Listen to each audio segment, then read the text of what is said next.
All right. This is the Psychotic Strain Podcast. This is Tyler Toby Townsend and Jamison Faith. Cool. Thank you for coming, bud. Yeah, and I'm excited to be here.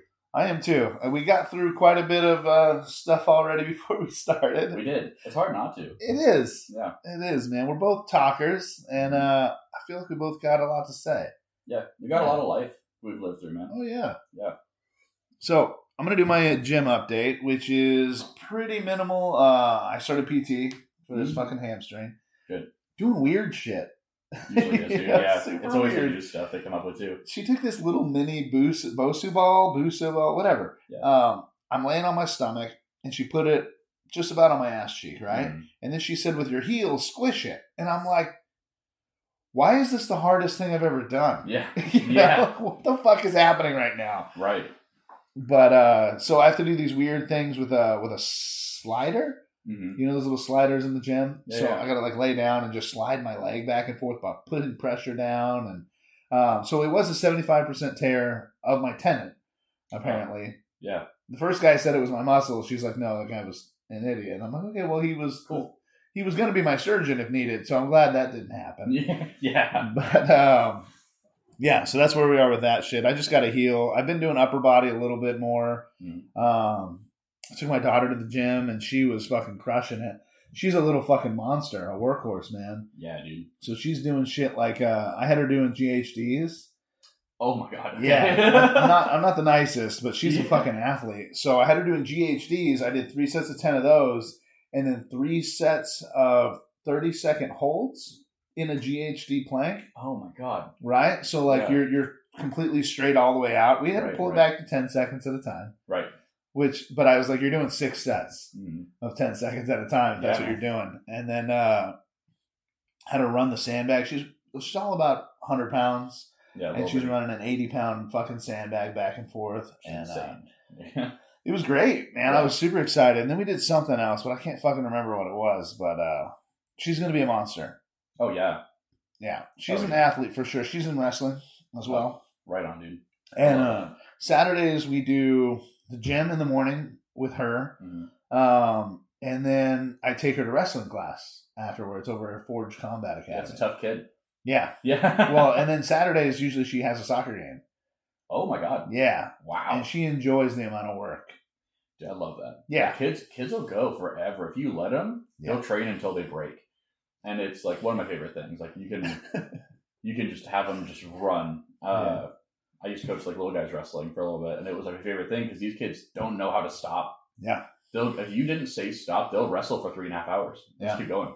Yeah. It's crazy, do rounds, fucking 5-minute rounds. Just, okay, switch partners, and just never tell them to stop. Right. Yeah. Oh, it's so much fun, dude. I love it. I coached her soccer team for like 4 years, 5 years, something like that. Mm-hmm. I just quit last year. Yeah. And parents suck. Oh, yeah. They fucking suck. It just ruined it for me. But she is fucking crazy athletic. She was doing really well in club. Mm-hmm. And now she found wrestling, and she did 7th and 8th grade wrestling so far. Okay. But she loves it. Yeah. And the biggest thing with her is there's some confidence there, but she wants to head and arm everybody. Yeah. And if it doesn't land, she just lets go and hands them her back, right? Oh, yeah. Right? So now she's just almost spooning, standing, right? And so they just land on her. Yeah. And then from her stomach, there's only defending. And I'm like, you need to get out of there. Yeah. You need to find a way to do it. Mm-hmm. I'm trying to teach her the fat man roll, which was one of my favorites. Loved it, dude. Yeah. It's an amazing move. Mm-hmm. But she's a fucking killer, dude. And if I keep her in this class, she's in there with, there's a girl named Kobe that's been doing this for like 8 years. Which is insane at their age. Yeah. So jits, wrestling, like all that shit. She's been doing it for like 8 years. She coaches as a 15-year-old. Oh my God. Some of the jits classes. That's crazy. She's a monster. That sounds. And I'm like, you need to be fucking meaner. Yeah. And she's like, but she's so nice to me. No. She's being nice. Mm-hmm. You're being docile. Yeah. There's a difference, right? Yeah. Because she's being nice because she's going to go to the level you go to. Mm-hmm. Watch when you go 80%, watch her change. Yeah. That's what you need. Mm-hmm. Dude, this is something I struggled with a lot when I started because I was the worst wrestler on my team for like almost the entire first season I wrestled. Wow. There were guys who joined like a couple of weeks before districts. They were just beating the hell out of me. Like I was bad. And most of it was because I didn't really know how to like get aggressive. I'm like, no, they're my friends. Like I don't want to hurt them. You know, like there's no like, oh, you should be hurt. Like I should be aggressive with you in my brain. And when you understand that's what everybody's doing, they're all trying to hurt each other. That's the whole point of what we're doing here. And you can kind of lock into that and just say, no, training means I push at 100%. Yeah. Like they need that stimulus too. They want that because the person that fights them in their next match or whatever isn't going to take it easy on them. Oh, yeah. They're going to try to break their neck off, you know? So like that, like when you push into it, it changes everything. Like your training changes, their training changes. Everybody benefits off that. Yeah, it really does. And it's one of those things where there's different levels to it, right? And where this girl is right now, her level is like 10, 15 steps past. Right. But if you're not pushing them, they're not going to push you back. Yeah. So they'll meet you where you stand. It's the same thing. I started kickboxing, and I had fought fucking forever when I was a teenager and all this other bullshit. So I came in, I really thought I was hot shit. Right. And I think we talked about this on the podcast a few times, but I walked in and I'm fucking swinging at these dudes. I have no idea what I'm doing. Right. And then I had this fucking dude named Sonic. His name's Dew. He owns a chicken spot over in Portland. Oh, right on. Fucking cool, man. But I stepped up and I just fucking punched him right in his mouth as hard as I could. And he goes, okay. And so for the next minute and a half, he beat the shit out of me. Almost knocked me out in front of my family. That's crazy. I was like, okay, well, I don't want any more of that. Right. So can I have a break? And they're, of course, like, yes. Like that first time you need a break after overstepping is, in a coach's eyes, now that I've been doing it for fucking ever, that's a good thing. Yeah. Right? Like you need time. You're not taking a break because you're about to pass out. Yeah. You're taking a break because now you need to rethink your situation. You got to figure yourself out for a second. Yeah. Yeah, man. And I know in wrestling was the same, where I had this coach Mashad was his name. He had one hand. The other hand was a nub, a birth defect. Yeah, right, okay. But he was a great wrestler. Right.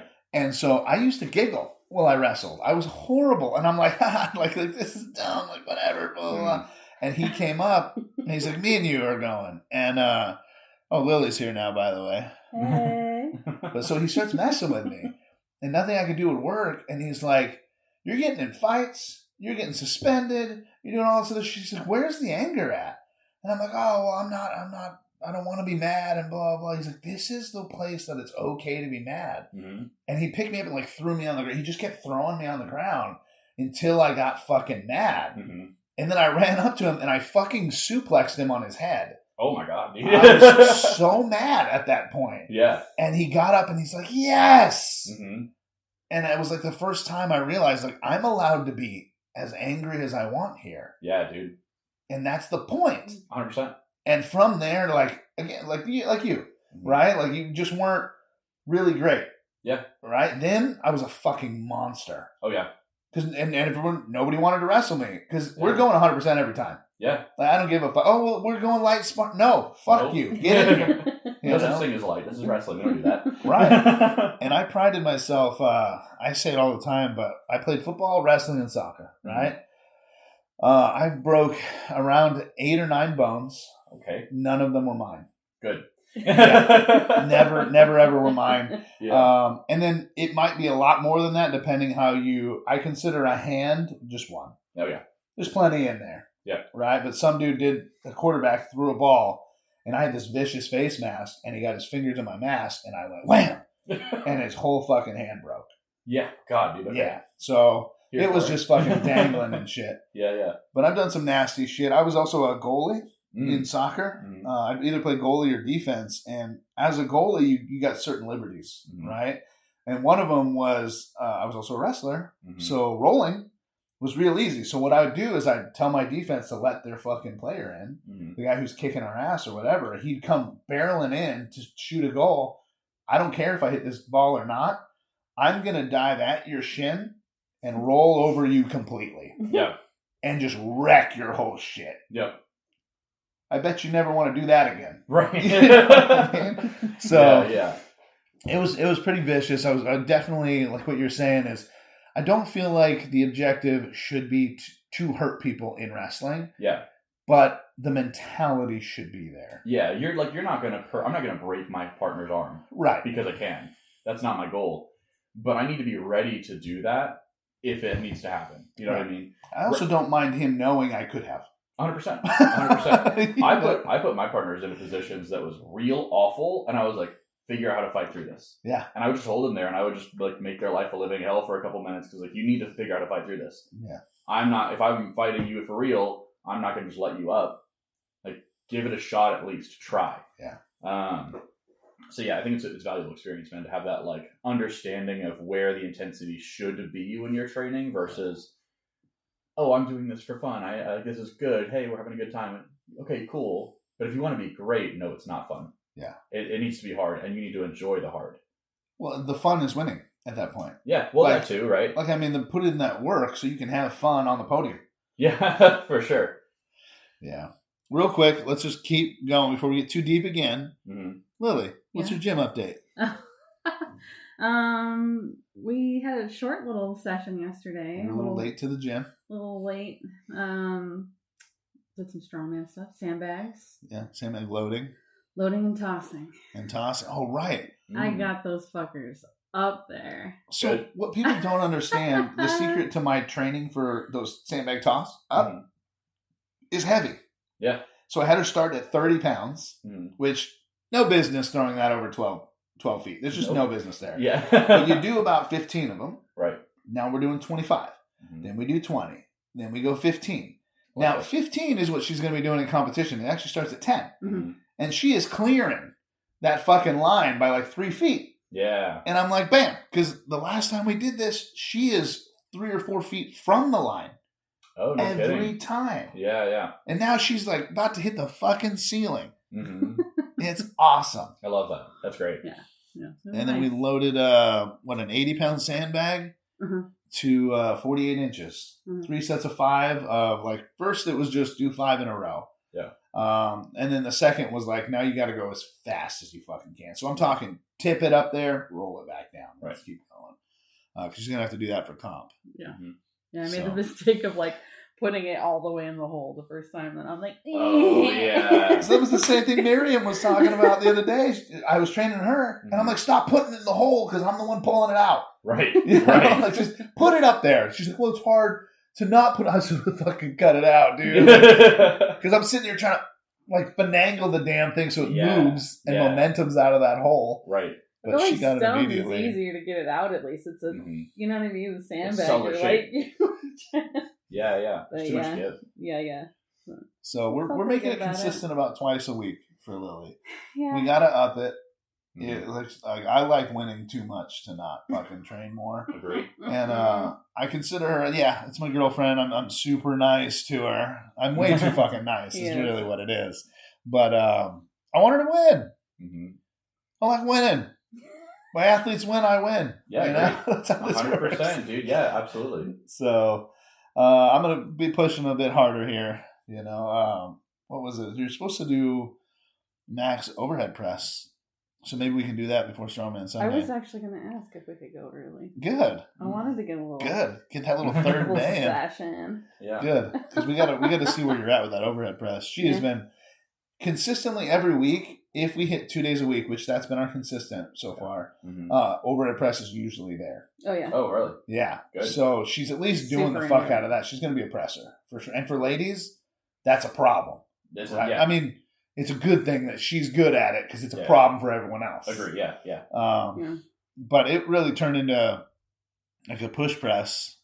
Teaching someone how to push press is crazy because no one gets it. Yeah, unless you've like fought before. There's nothing that really like, you don't really intentionally do that movement ever. Yeah.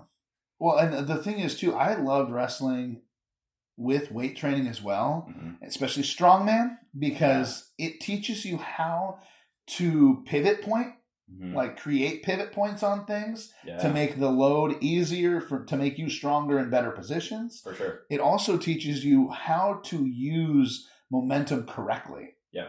So the first time I tossed a sandbag, it went.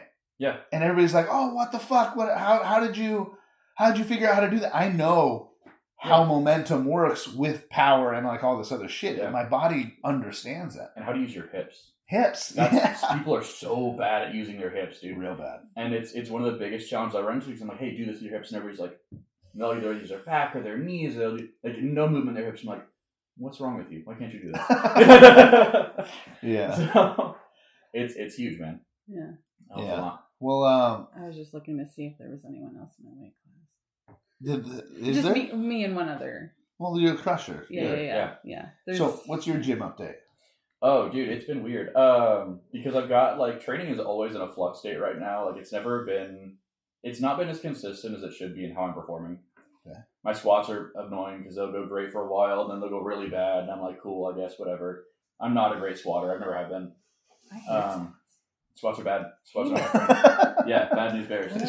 She did do legs this week. Oh, that's why you beat them too. It was the other day that I did. Yeah. What did we do? Legs, and then so we did squats. Fucking what else? Well, we finished with death by 2/3 squats. Oh, good. Yeah. Fun. 3 times. Yay. Twice. No, only twice. You only had to do it 2 Only times. twice, but the mind games were ridiculous. Yeah, they were.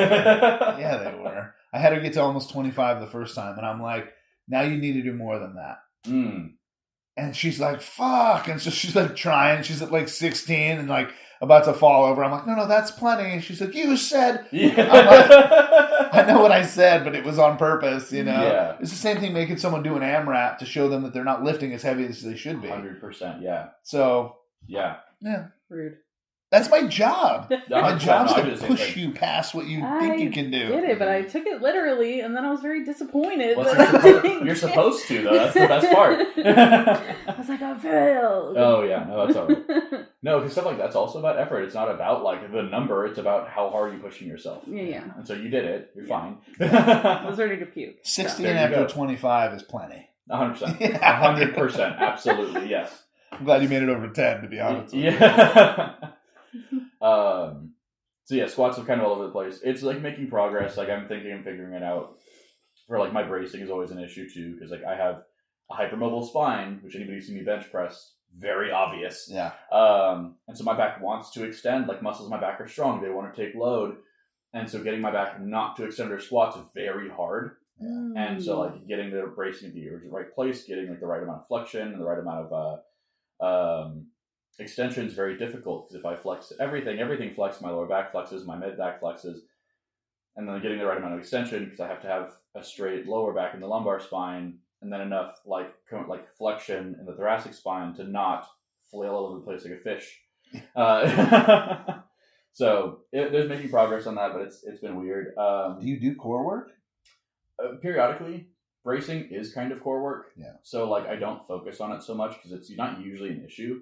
And when I do core work, stability is more of an issue than power. I can output as much as I need to whenever I need to, but I'll shake. Yeah. And I shake too. Yeah, right. So I'll shake violently, but I'm not out of control. I have control of the movement, you know? Right. I would say, honestly, if your issue is your back is too fucking strong, pound through the core work, make them fight. Yep. You know, like, fuck it, dude. No, I should for sure. You're right. It's like weird finding like the time and place for it, because when I think about, I want to brace, I want to do like core drills now, I'm exhausted. Yeah. I've done my work, I'm tired. I make everybody do it at the beginning. Yeah, which is a great idea for a strongman, but for me, if I have my core is already like blasted before I start squatting, I'm not getting anything on that bar. Right.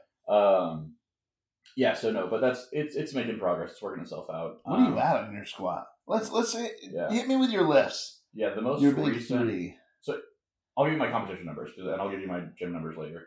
The best I've done in competition for squat 606. Okay.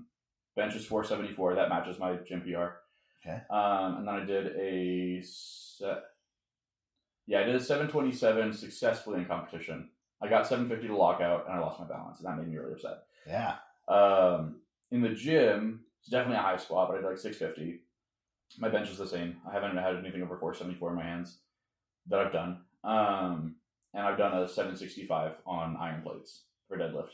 Okay. Yeah. Yeah, and iron is for those people who don't understand, it is easier-ish. It's for sure easier. Yeah. Way more whip in that bar. So much more whip. And when you start really, really lifting, especially when you get real fucking heavy too, and a bar just bends a little like a noodle. Yeah. Right? Yeah. You can use that bend to throw weight up. Yeah. As long as you can control it on top, absolutely. Yeah. That's when I ran into in my competition in March last year was I was moving too fast with too much weight. I opened like 683 and it came off the ground before I even finished setting up. And so I came up all the way and it whipped up top and it slammed me halfway back down. I stopped it at my knees again, but I was like, oh, that's not a good lift. I'm sorry. And I apologized to the head judge, put it back down. I was like, my bad, I get it. I went up to 727, almost same thing happened. I set up all the way through, but I came up and it was too fast. I locked out and it just bobbled me a little bit. And they were like, no. And I was like, damn it, okay. Yeah. So the last one, I was so slow off the floor. I was like, all right, cool. Finish lock. I'm like, I'm good. They're like, yeah, I'm cool. Yeah, I mean, it depends. I mean, so with strongman, I know we use all the bars, right? So axle bar, no give ever, right? And that is fucking rough. Not to mention it's fucking 3 inches wide, huge bar. Right? Yeah. So but we use straps. That's also different. So since I've been training, one of my biggest things was I'm not going to use straps until they're necessary. Mm-hmm. I'm also going to double overhand until I can't. Right. And I don't know. Do you use hook grip? I do hook grip. Yeah. Hook grip. Okay. Mm-hmm. So I wouldn't hook in either way but I usually do switch grip if I'm going to get there. Right. With hands, and I refused straps for around 3 years. Oh wow. I wouldn't use them unless in competition because Fair. It's one of those things. I use a belt and maybe knee wraps during squats, but squats I'm using almost for strongman is an accessory. Yeah, it is to strengthen my legs and my back and all that other stuff. It is not actually something I need to have high rep on or high weight on. It's not something I need. So I will use wraps for that just to get more weight because I need more weight on there. But right. Yeah, it's pretty weird. I lost my train of thought. What was I talking about? Oh, deadlifting. Right. Yeah. So, but at the same time, I did realize that the iron plates were making this easier. Yeah. And so I switched completely to kilos. Yep. Because I was like, I want this as hard as fucking possible from every point of view. 100%. There's also you can get more weight on the bar. Yeah. This is an issue I ran into in I think it was 2020. And I was doing deadlifts. I think I was doing a double at 650 and the bar was full. Yeah. There's room for colors. That's it. And I was like, that's not going to work anymore. Yeah. And so that's when I switched to kilos. So I was like, I can load 650 on a bar, no problem. Yeah. I can load 750 on a bar, no problem. I have room left over. I think we can get what is it, almost 2,000 pounds on a bar with kilos? It's usually between 12 and 1,500, I think. Fuck. And that's without 50 kilo plates. Well, nobody can do it. But maybe, dude. We're getting real close. We are getting close. The enhanced games, I guess, were this weekend. Oh, I didn't know that. Yeah, so I'm pretty excited. I know that they just did a post today. Mm-hmm. Hooper did. And he's like, this is going to be a deadlift. Fucking this is the first time that they're just like, yeah, we're doing steroids. Let's see what we can do. And so Bjornsson and fucking Hooper are going for the thing, dude. We need Engelbrecht up there, honestly, dude, because Colton Engelbrecht's the greatest powerlifter in the world that's ever lived, and it's not close. It's not close. It's not close to Ed Cohen. Ed Cohen's a great lifter. He was an amazing name. He decimated the sport for a super long time, and his legacy makes him the greatest powerlifter of all time, right? Yeah. But Colton Engelbrecht is the lightest person that's broken an overall all-time world record ever. Yeah. He's I think 3 weight classes below the weight class that typically sets all-time world records. And he is because he walked in 275 and he broke a record that a man who's over 300 and I think over 340 pounds held last time. Wow. And didn't get all of his lifts, didn't do the meet as planned. He wasn't peaked for the meet. He showed up to a meet early because the meet he wanted to do, there was some issue getting there or something like that. So he was fully unprepped and decimated a record that people thought was untouchable. Yeah. And so doesn't get better than that. I think he did a 1,100 pound double in the gym recently for deadlift. It's just an insane lifter, somebody that nobody thought would exist ever. So I've done 1,000 with Klaus. Mm-hmm. And that... yeah, you did. You were there. That was fucking nuts. Yeah. To feel what that bar felt like Mm-hmm. with that much weight was fucking crazy. Yeah. And then we did 875-ish somewhere in there. Yeah. Mm-hmm. And that was the 700 one almost fucking killed me. Yeah. Because I underestimated her. Mm-hmm. So now I'm in the middle. Her side's going up fine, and now I have to readjust to try and like basically fulcrum deadlift the other side up. And I'm like, God damn it. So for that 800 one was easier for me than the 700 one. One of them blew my back out. Yeah. Whether it's the 1,000, the 8, or the 7. I think it was the 7 having to fulcrum that shit up. That makes sense. But it was... sorry, you're strong. But it was pretty cool, man. But 1,000 pounds, anything, that's insane. I've talked about this a couple times too, and it gets crazy. People don't understand. Everybody thinks, 315. Normal people, they're just like, people can do it. Yeah, people do that all the time. You can't, right? You know, like there's no way. Mm-hmm. That takes work to get to. 100%. But then that 315 to 405. That's like 6 to 8 months worth of work. At least, dude. For like somebody who's making good progress on like a reasonable program and like knows what they're doing, absolutely. Right. Yeah. But then that 4 to 5, now that's going to take even longer. It's be a few years. Usually. 5 to 6, it's even longer. But I feel like once you get to 6, you are now doubling time to pound. Right? See, that it used to take. Actually. Really? I talk about this often because I'm like 3 to 4 happened pretty fast for me. It was like I got hurt in the middle, but it was also me just being stupid. But like once I recovered, I hit 4 pretty fast. 4 to 5 took me a while. Yeah. 5 to 6 took me several years. Really? And then when I got to 6, I hit 7 almost immediately. Like it was like a few months, and I was up at 700. Whoa! Wow! It was really fast. I went from I didn't touch 600 for like any singles. I just worked up my way doing volume, and all of a sudden I'm doing 600 for sets of 6 and 7. And then I was like, okay, we'll keep going, I guess. Why not? You know, and so now I'm doing like 630, 640, 650, still doing like 5, 6 reps. And I was like, I could do 700. And I went to go visit some clients I was coaching at Strength Union. Okay. And I was like, it was like an off session. And they were like, hey, can you come in for this day? And I was like, sure. And I came in and I was lifting, like before I started coaching them, they came in and I was like, well, I got to show off a little bit now. It's not my gym. Like, you know, my clients are here. And so I come in and I was like deadlifting a little bit, and I put up I was already at 675 and it moved really easy, and I was like, might as well give it a shot. So I loaded 7 on the dot, and I was like, and I pulled it, and it wasn't that hard, and I was like, well, that was cool, and put it back down, and I was like, yeah, I kind of want to go up, but I'm not going to do that. So yeah, it happened really fast. For me, the difference in how much like 1 whip you can pull out of the bar after 600, and 2, depending on how fast you get to 6. You should be pretty good at deadlifting if you can do 600. So like at that point, you're not really like learning deadlift anymore. You're improving deadlift. Interesting. And so you should be able to make pretty good progress pretty quickly. From my perspective, like I've also talked about like macro mechanics versus micro mechanics is a term that I don't think exists, but I coined it. Macro being everybody's going to root their feet, everybody's going to brace, everybody's going to hinge their squat a little bit, you know, like those are required mechanics. Everybody has to learn how to do this. Yeah. Micro mechanics are your body works this way. Yeah. Specifically, you need to do this thing this way. You could probably get to 600 just doing the things everybody else does without understanding your body at all. You can get that strong with time.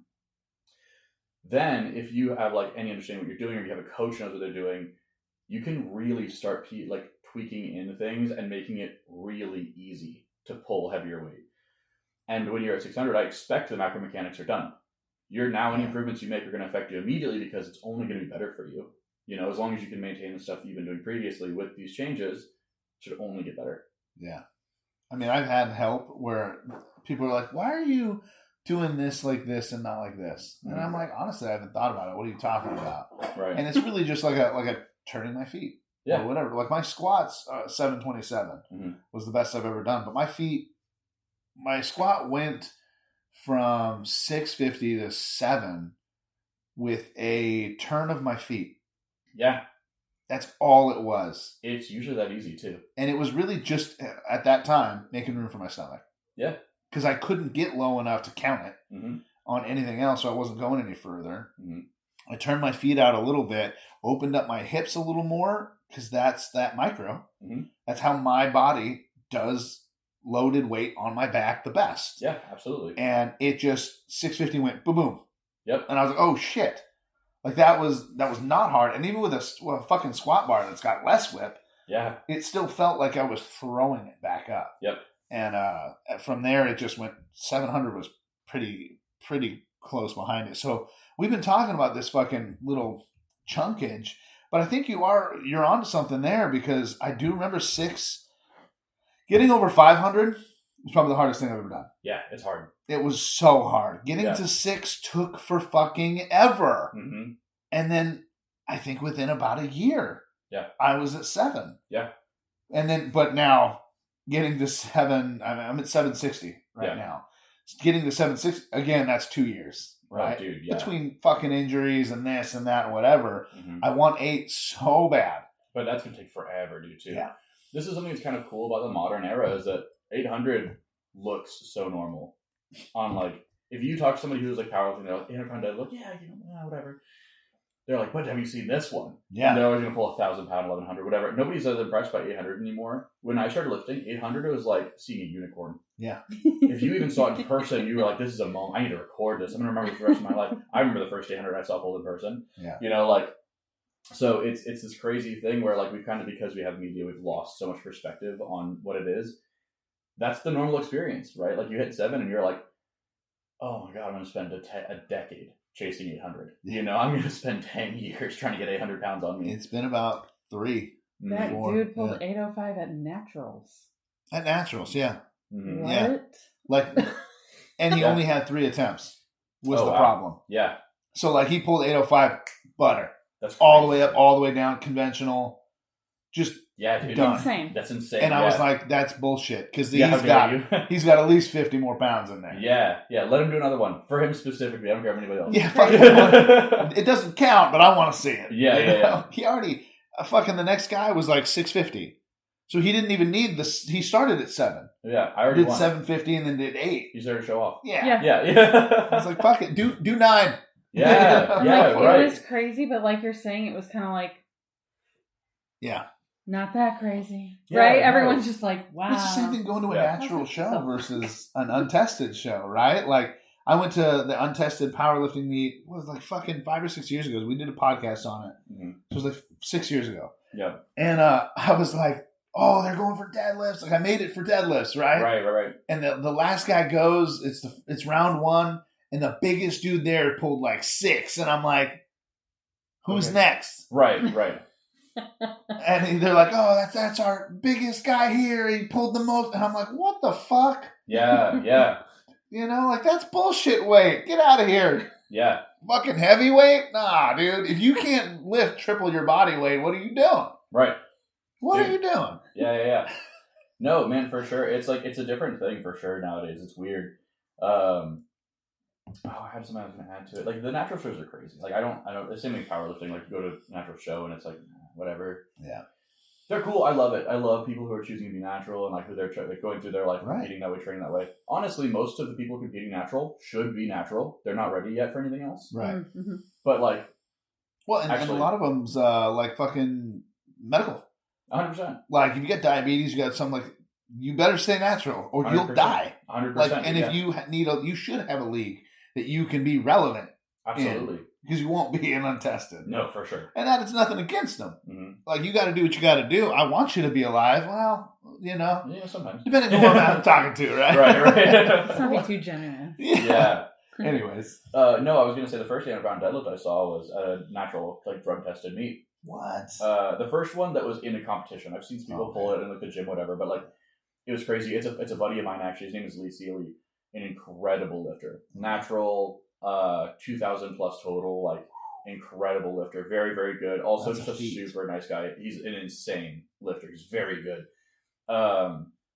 He loaded 800, and I was in the meet, and I was kind of just, like, hanging out, doing whatever. For me, it was just a qualifier. I did my openers, and I left. That was it. I was just hanging out, like, talking to people. We're having a conversation. And guy in the MC is like 804 pounds. We're like, what the hell's going on? And everybody like snaps over. There's a crowd on the platform. Like everybody's out of their chair. They're standing on the platform. There's like 80 people, like a semicircle around this guy deadlifting, and we're all just screaming at him. And he goes up and he pulls the bar, and it's just a full semicircle. It's a loop over. This is insane, dude. It's so much weight. And he goes up. I don't think he got the lift, but he got it really close. And we're all like just losing our minds. Yeah. Everybody's beside themselves. They're like, we cannot believe that this is happening in front of us right now. It's insane. And I've seen like other stuff where Martine actually pulled 800 for some reps at hardcore. Yeah. And I saw that video right next to me. Right. I was standing next to him when he did that, and I'm like, okay. Well, right. Like you've done it multiple times now, right? Yeah. And so, like, if that was, probably 10 years ago, every single person at gym would have been in that video. Yeah. Yeah. They would have all been visible during that video. Now it's kind of like desensitized. Like, yeah, okay, good. Yeah. Well, I got ruined. And the reason I did is because I was at Golden Age Iron. I don't know if you were there or knew about it. To go there. So that was where I met Craig. That's where I met everybody. But I also met Chris Bridgeford there. Yeah. So I got ruined by a dude who walked in and yanked 900 pounds off the ground. Yeah. And now I'm like, so that's what we're doing? Right. Dude, what the fuck? Yeah. And then I did deadlifts with Dornbecker. Mm-hmm. And he was there. He was one of the guest fucking lifters. Right. And so I saw it again in person in a competition setting. There we go. He did it with straps. Mm-hmm. So not technically powerlifting, but it's 900 pounds. 900 pounds. I don't give a fuck if you're impressed by his strapness or whatever or mad at him, but 900 pounds, that's insane. And again, like you're saying, like, he's also sumo. Mm-hmm. So I do feel like sumo gives you two advantages. First of all, obviously leverage. Mm-hmm. You're picking up less high. But centering your hands closer in the bar also makes it bend more. Mm-hmm. So it was like a fucking semicircle. Yeah. Like probably 3-4 inches off the ground. And I'm like looking and I'm just like, he cleared it. Yeah. As soon as he cleared the ground, I was like proud of you. Yeah, 100%. That's nuts. Mm-hmm. But from then on, I'm like, fuck. Well, at the time, I was not his biggest fan. Sure, fair. He had come to the gym. And what he had done is turned the gym owner into a fucking... He was just looking for clout. Okay. So now, if you don't put the hardcore barbell in your... Or the Golden Age Iron in your videos, he could potentially fine you. Like, he was like trying to like... work his way around to where everything that was done was...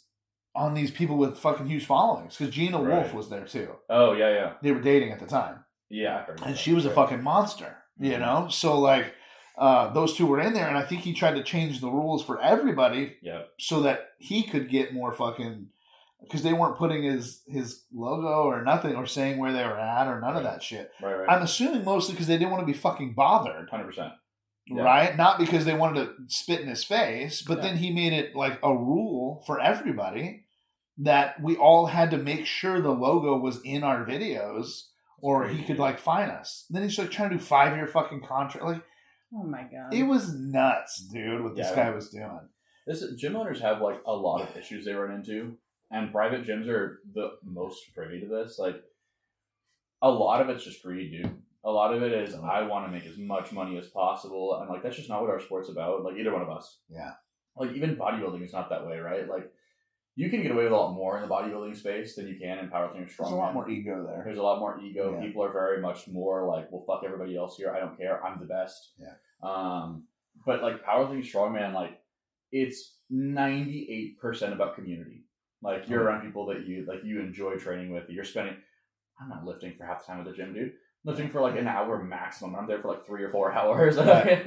Like if you counted my on-bar time, 30 minutes. Right. Yeah, dude, 100%. I've been here for 4 hours, but 30 minutes on the bar. Yeah, so we're there to be a part of the community together. We're like encouraging each other. We're like hyping each other up, trying to see like what the other person can do. Telling your friend that he sucks at lifting, so he does more weight. You know, like fucking Klaus. Yeah, right, dude. Exactly. I He love makes me Klaus. so happy and so mad at like, Dude, he's exactly. the sweetest fucking dude till he's just mean to me. Yeah. Stop it. Dude, just I said love that last Klaus. week. Yeah. Like, he's so sweet, but so mean. Yeah. I love Klaus a lot, but he's too strong for like his build. Yeah. Like, he's just insanely strong, and I'm like, why do you have to make me feel bad about myself, dude? I know he's always like trying to compete with me, and I'm like, this shouldn't be a competition. Right. Yeah. Why is this? You're 180 pounds. Yeah. What Why is the this even fuck? close? Yeah. Yeah, why is this a thing? And like, he'll outwork you. Oh, yeah, 100%. Just fucking outwork it. And like, yeah, sure, I can pick this up, but I got 10 in me. Mm-hmm. He's got 30. And dude, and he can keep going. Yeah. Oh, that sandbag Infinite. week. Oh my Yeah. God. He let me win that.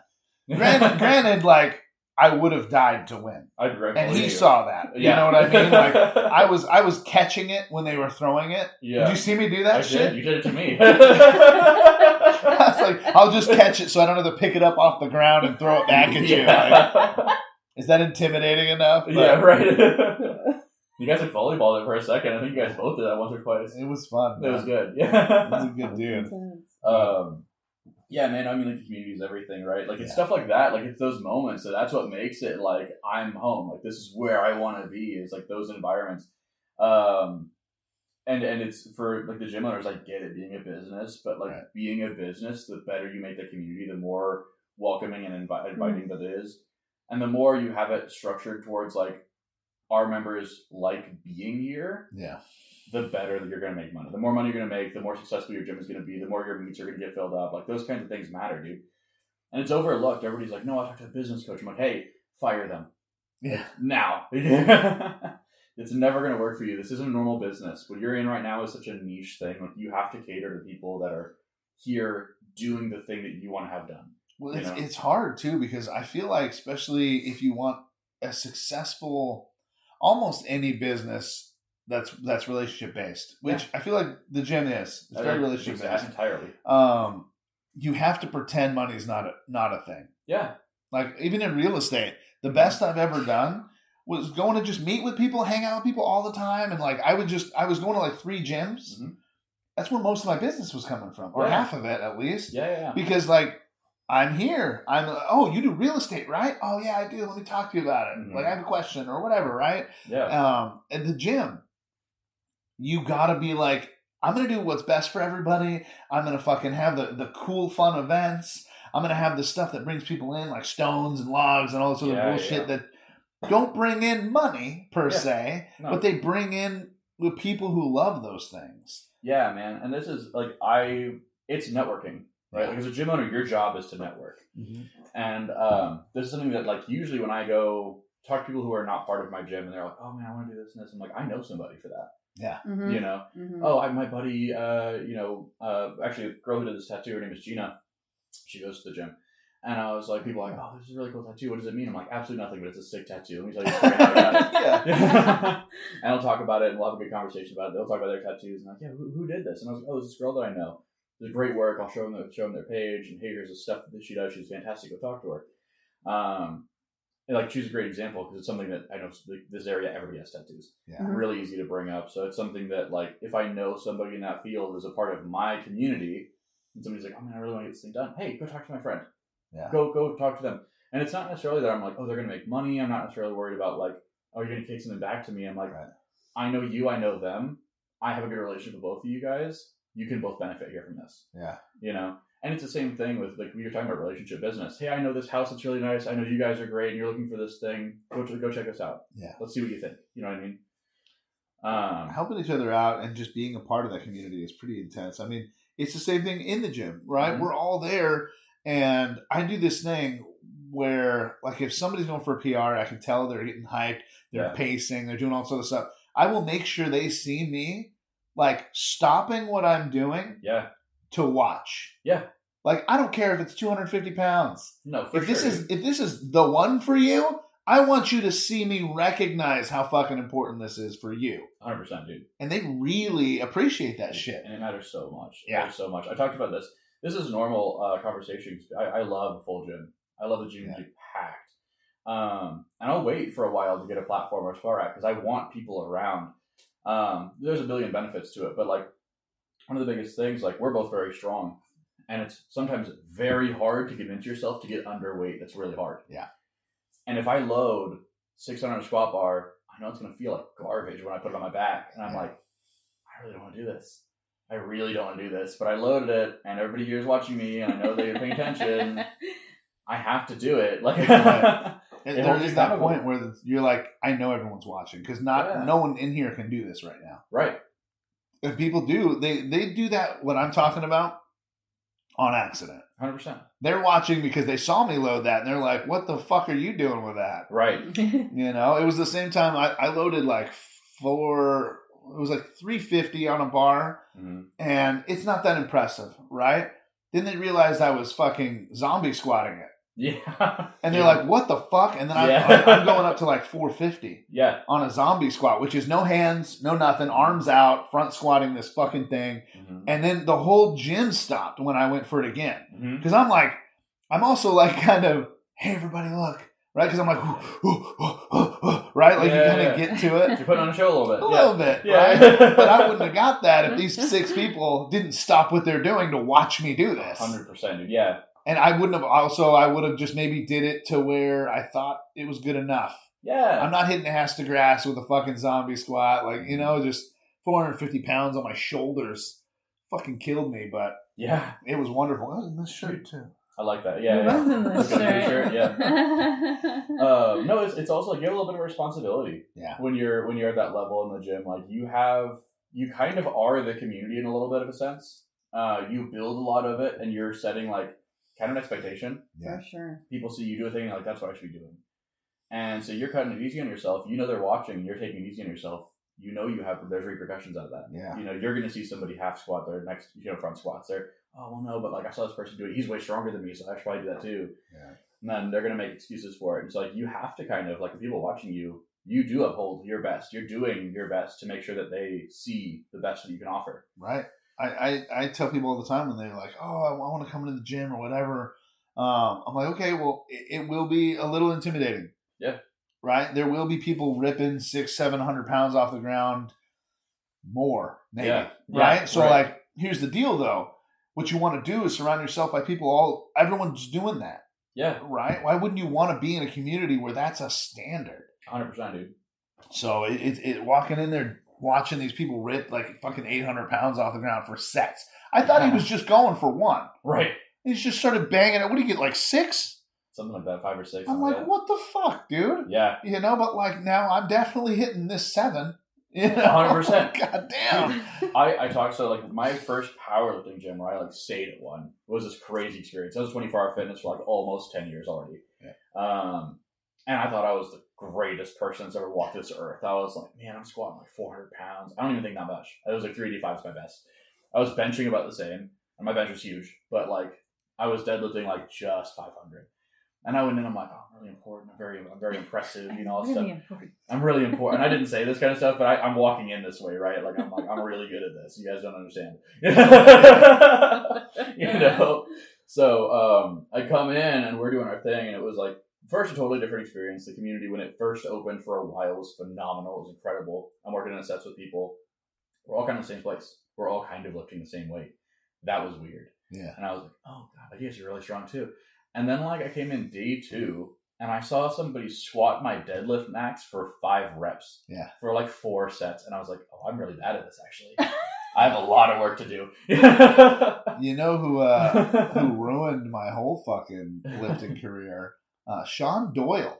Dude, oh my God, yeah. What the fuck? He came in with Tony Montgomery and Kaylee to Golden Age. That's where I met them. Yeah. And he walks in, and he's like, I don't remember what happened. No, I walked in, and there's like 700 on the fucking bar or something. 725, 750, somewhere in there. Yeah. And I'm like, God damn. And I went up to Tony. I said, who the fuck's this guy? He's like, this is one of the strongest men on the planet. Easily, yeah. And I'm like, what the fuck?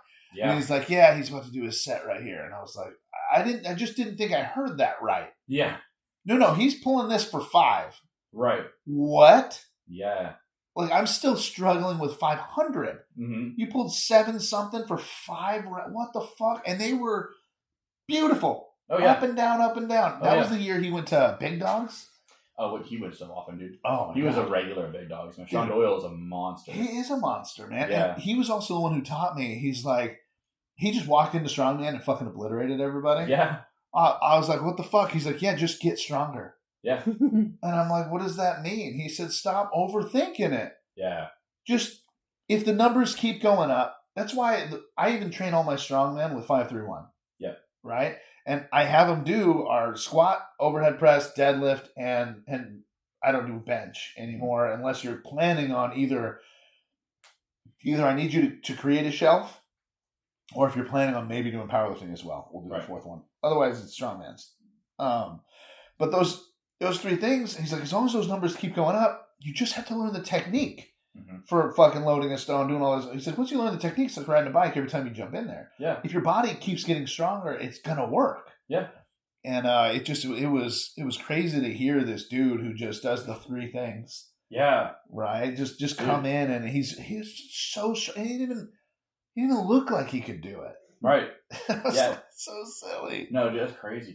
Sean is an enigma in the sport. Like, for one, he did not believe in biomechanics at all for such a long time, which is not unreasonable. When I went to nationals in 2018, the drug test nationals, we got looks for having like bands and rollers and stuff because it was like the biomechanics, the kabuki thing, like was kind of a fad. It was seen as a fad for a long time. Really?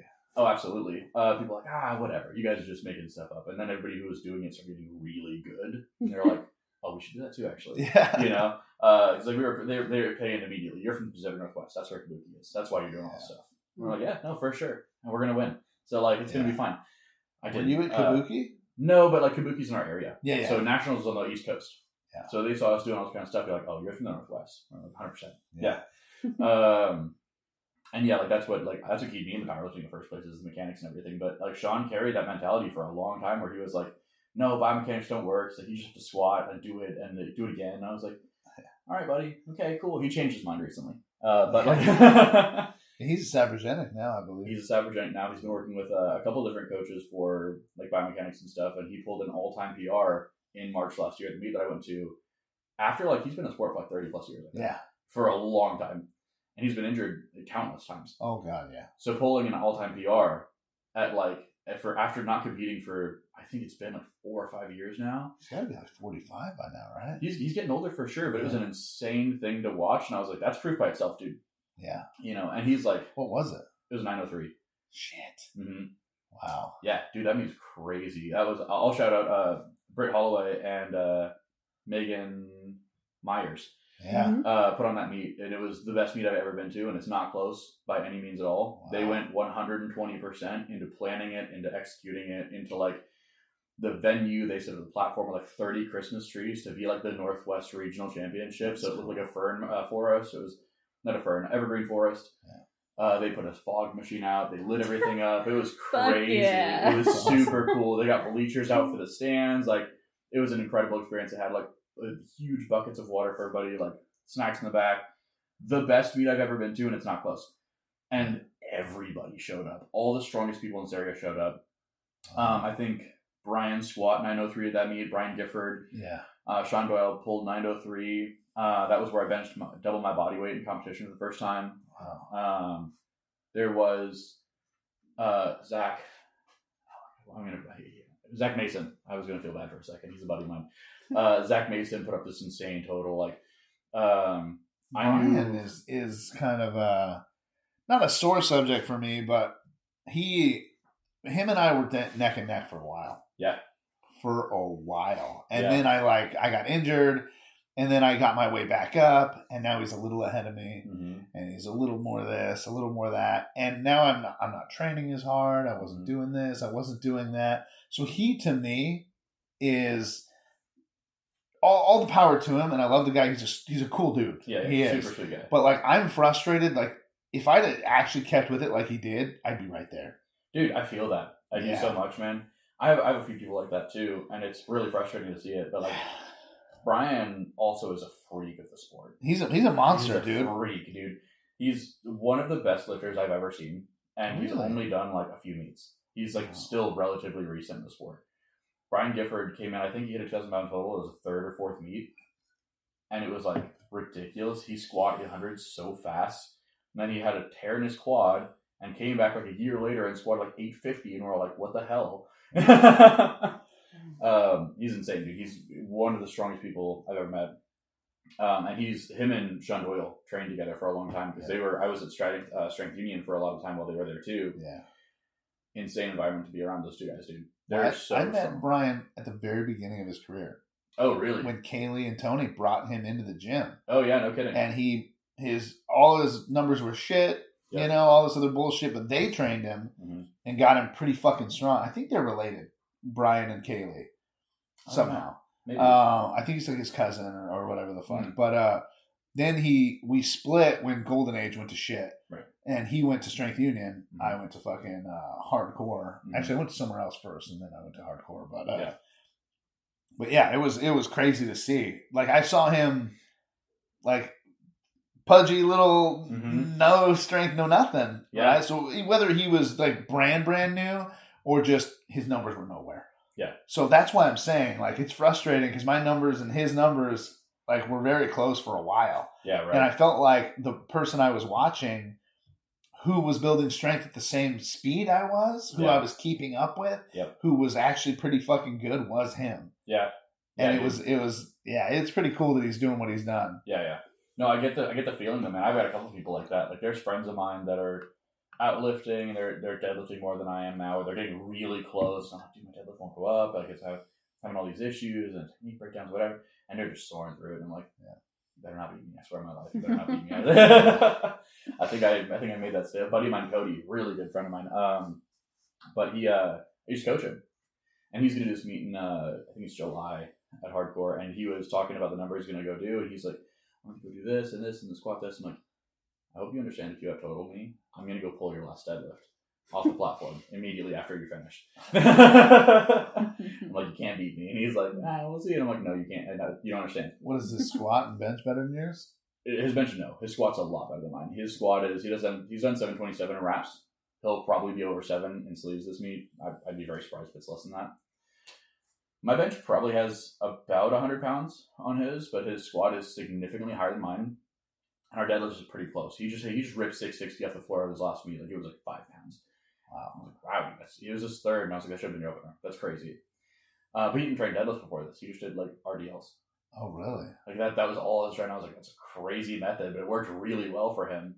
Wow. Okay. Yeah. So he goes in and he's like, yeah, I'm gonna do like 7 for this, and maybe like 720, 730. I'm like, don't not deadlift. Don't not total me, dude. It's not gonna be okay. Like, can't be friends after that. Yeah. So I was like, I'm gonna have to pull it after you. I'm gonna do the same thing you do have to do. Do it again.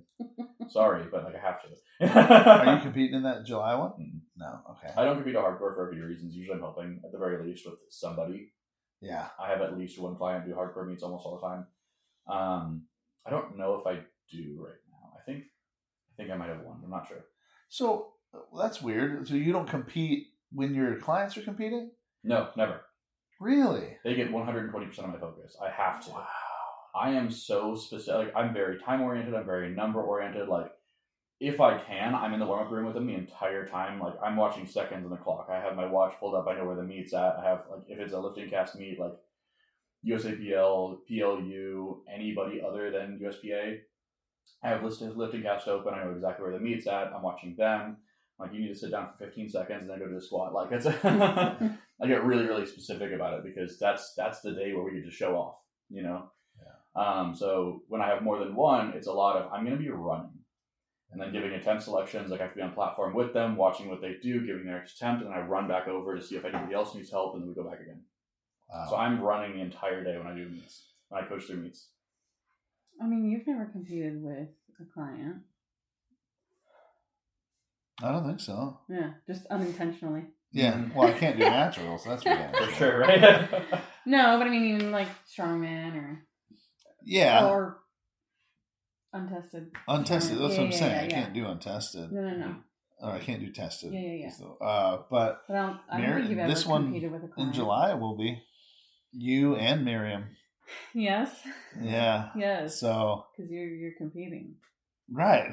Yeah. I mean, I'm gonna try to be nice and not like go fucking ham hard. Mm-hmm. It's just frustrating because I see who I'm competing against too, and one of them's Garrett, and I already know I got him. Right. He's never beat me before, and it's usually not super close. Mm-hmm. He's getting closer. Yeah. But like it's just not. He's just not there yet. Mm-hmm. And then so this other dude, Lincoln, and he was pulling his fucking. Do you know who that is? Is that the guy that Craig competes against? Kasaya? I don't know. No, I don't know. He's mostly strongman, I think. He does, but Craig. Oh no, Craig Cathell. Cathell, yeah. Yeah. That's who he's competing against. That's Sue. We talked about him. Yeah. He's an interesting character, but I think he thinks he's got this one. On all the running, like he's probably got more stamina than I do for sure, but strength, there's just no. It's not even close. I saw him pull like 620 for 2 from a 16-inch. Oh yeah, you know.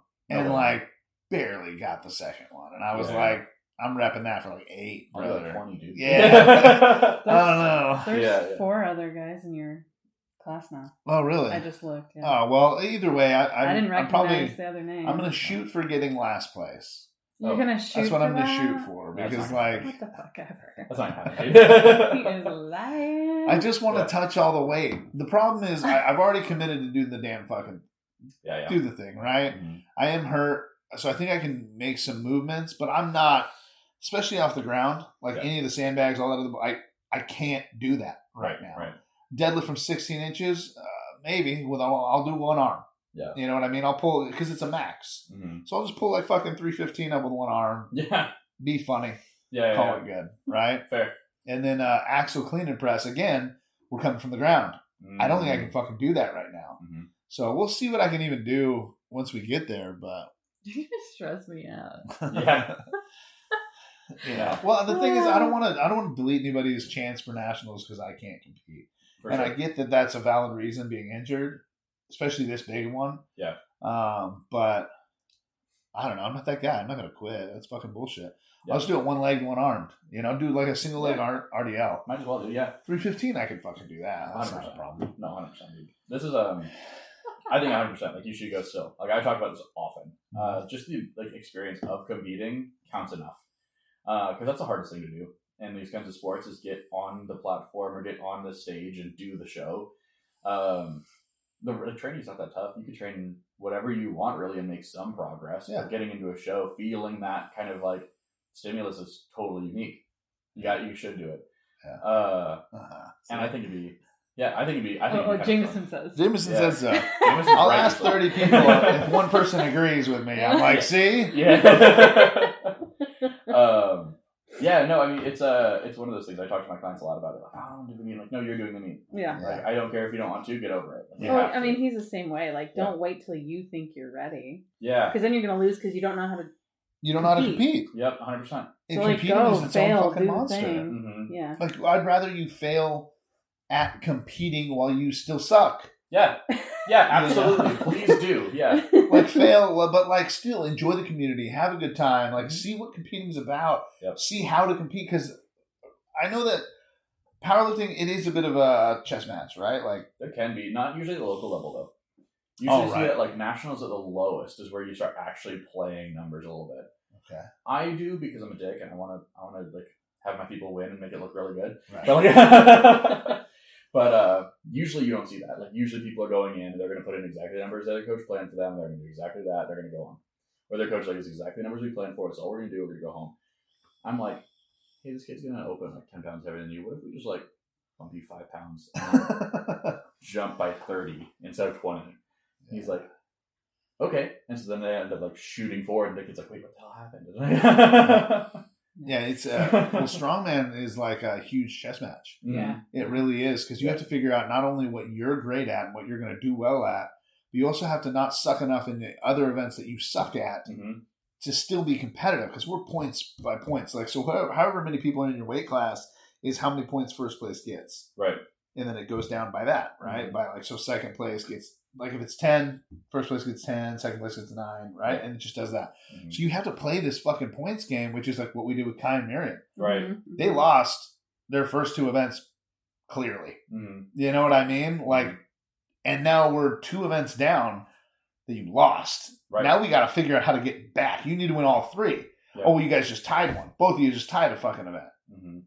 Well, fuck. Yeah. You know, like, well, how are we going to do this? Right. So now we got to, like, you got to win this one. And if you don't win this one, you got no shot. And then they win it. And I'm like, well, fuck. Same thing. Do it again. Right. So, like log is different than axle press. Are you better than her at that? Like, because axle press, I fucking hate. Yep. Axle clean and press, I hate. But a log, I can clear 405 on a log overhead. But I cannot get fucking over 315 on an axle press. Oh, yeah. But it's because I can't get it to my fucking chest. Right.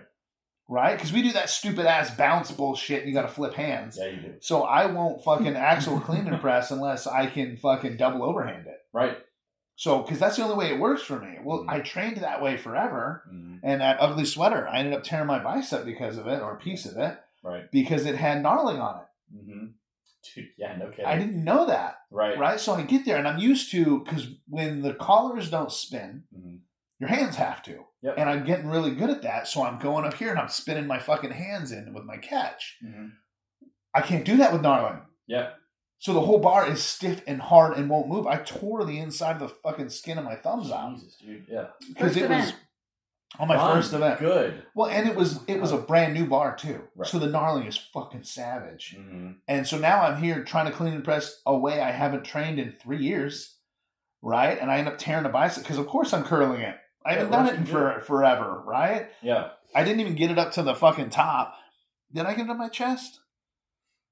I remember watching you and being like, oh no, because you were just so thrown off by it. Yeah.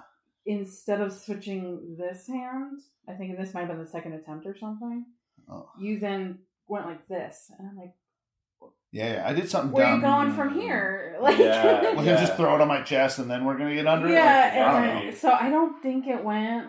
It was horrible. Up, but it was more like it was a mind and thing. And then because it threw me the gnarling on the bar. I was like, fuck. Yeah. Yeah. Okay, well then I'll just push harder and try and spin this bar harder, which just again tore the fucking skin out of my hands, and I'm like, shit. So then now I have a slight bicep tear. And I'm going and fucking that's event 1. So then I start feeling that bicep towards the other ones. I fucked the shit out of a 400-pound bag. Oh, it was hot. It was no one could pick it up, and then I literally just like I think I showed you in fucking in Strongman Sunday. Yeah. And I'm like fucking I was the first person to get it over there, but I couldn't even pick up the other ones because of my bicep. I can't pick it up off the ground.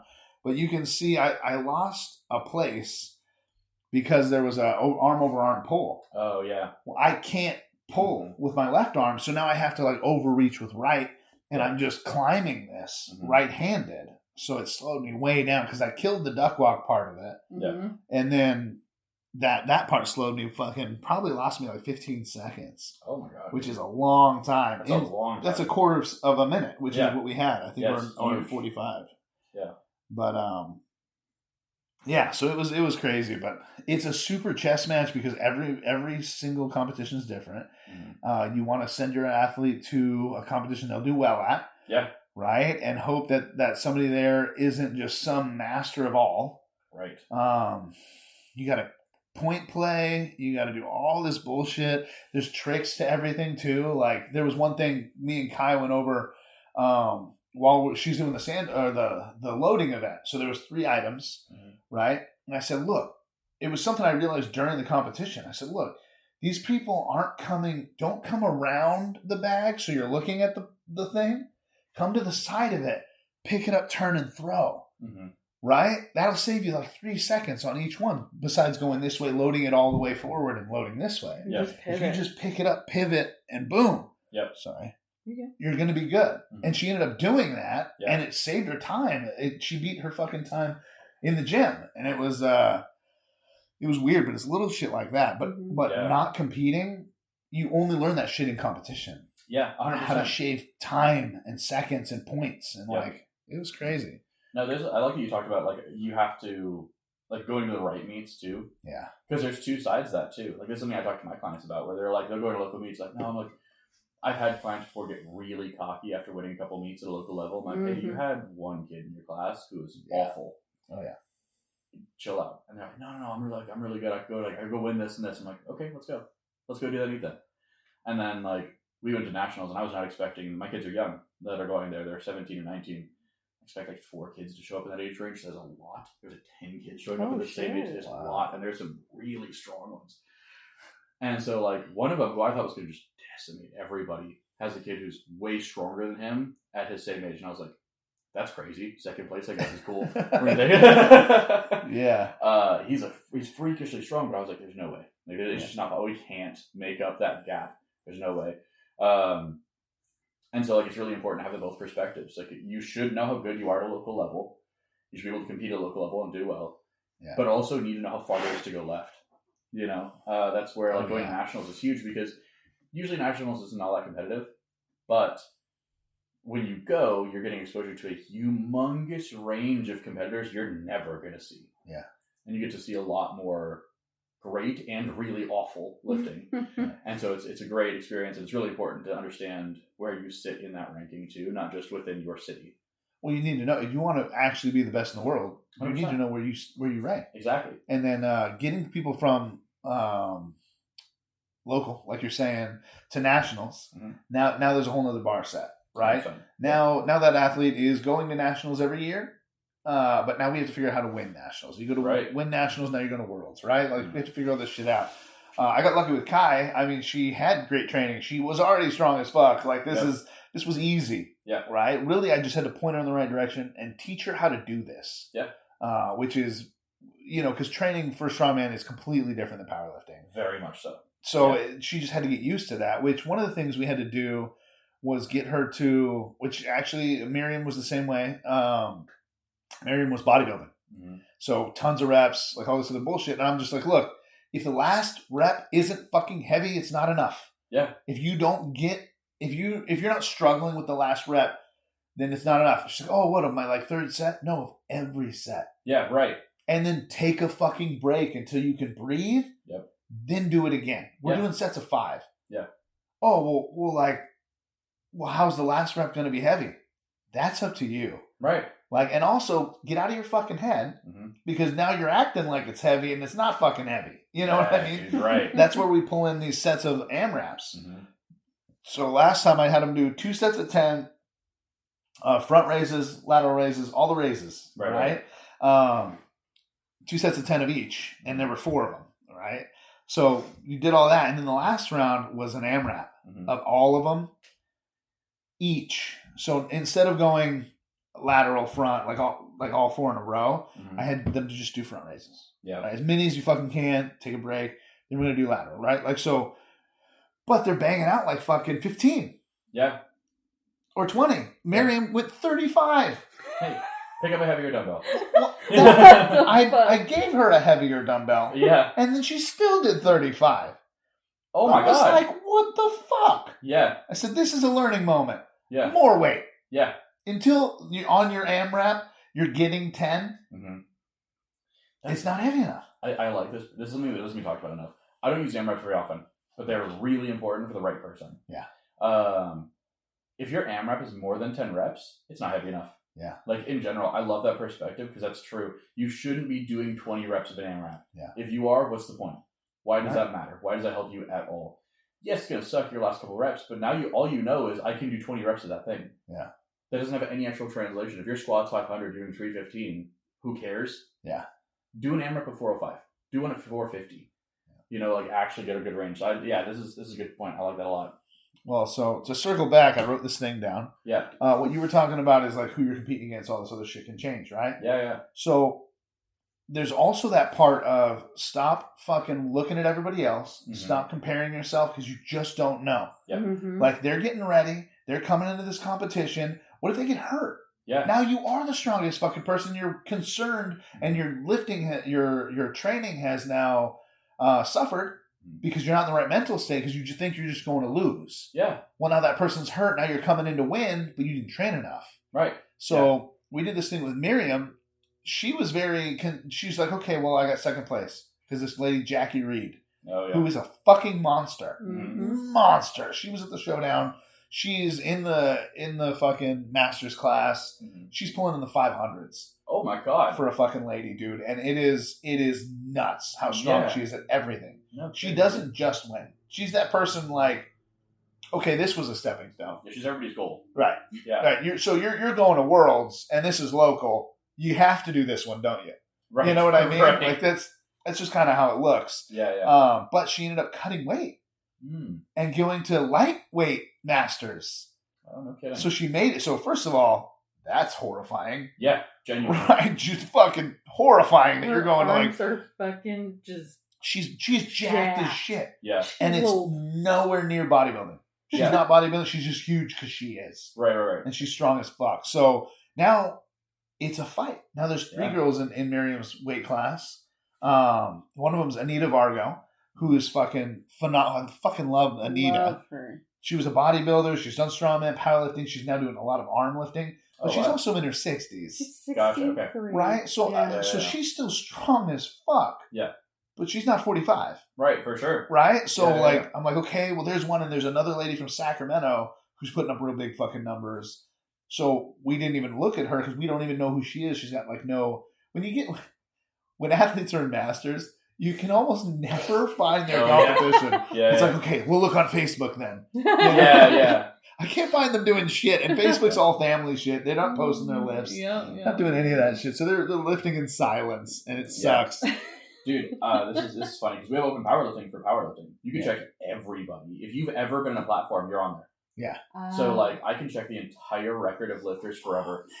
And so this is great and awful. Yeah, because, and everybody has access to it. Yeah. So I have 2 kids competing nationals. One of them already checked the flight list. He's starting to go through people. He found this one kid. He's like, oh, he's super strong. I was talking to him about it. They're like, oh my god, they're so much stronger than me. I'm like, fuck them. Yeah. Yeah, 100%. And so the other one, I was like, I don't want you to look at this. Yeah. I'm going to look through this because I need to know. Yeah. But the benefit to powerlifting is that you don't have to know anything when you show up. If you're a coach, I do everything. You don't know what's on the bar. You don't know where you're going. You don't know when you're going to be there. I'm going to tell you and you're going to shut up and do it. There's so little you have to focus on and you have somebody handling you. So I get a lot of that power back, even if they know there's somebody competing. They don't know what they're doing. They know what the other person's doing. It's really now just a matter of getting them in the right perspective on the day. So you didn't even tell them what weight's on the bar? It depends on the client. Okay, yeah, that's fair. For most of them, no. They don't want to know. I'll say, we do a check-in. They finish their lift. I'm like, how does that feel? 1 to 10. They're like, here's where it felt. I'm like, cool, go away. Go away. And so they'll go back in line. I'll look at the board and I'll say, okay, I know what they can do. Here's what they have done. This looks way better than what they did. I'm going to give them this number. And they'll get the number. And I will stand in front of the screen so they can't see what their number is when they're in line. I've seen you do that. Yeah. I'll stand directly in front. And it pisses everybody else off too because neither can they. And I'm like, I don't really care. I'm sorry. This is not, I'm not here for you today.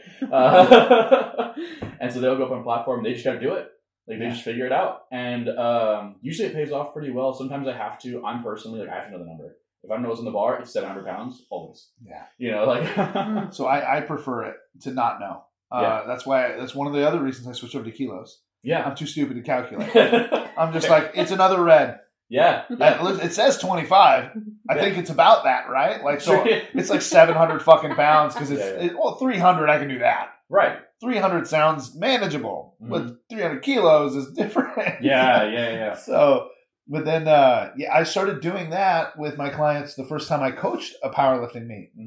Is now I'm doing that I did it to Miriam. Mm-hmm. She's deadlifting and she's like, oh, I can't get over, what was it? 300. She was like, oh, it's my max, which the percentage she's been working off of is 275. Yeah. She's like, but I think I can do 300. And I'm like, okay, well, now that we're at about 75% right now.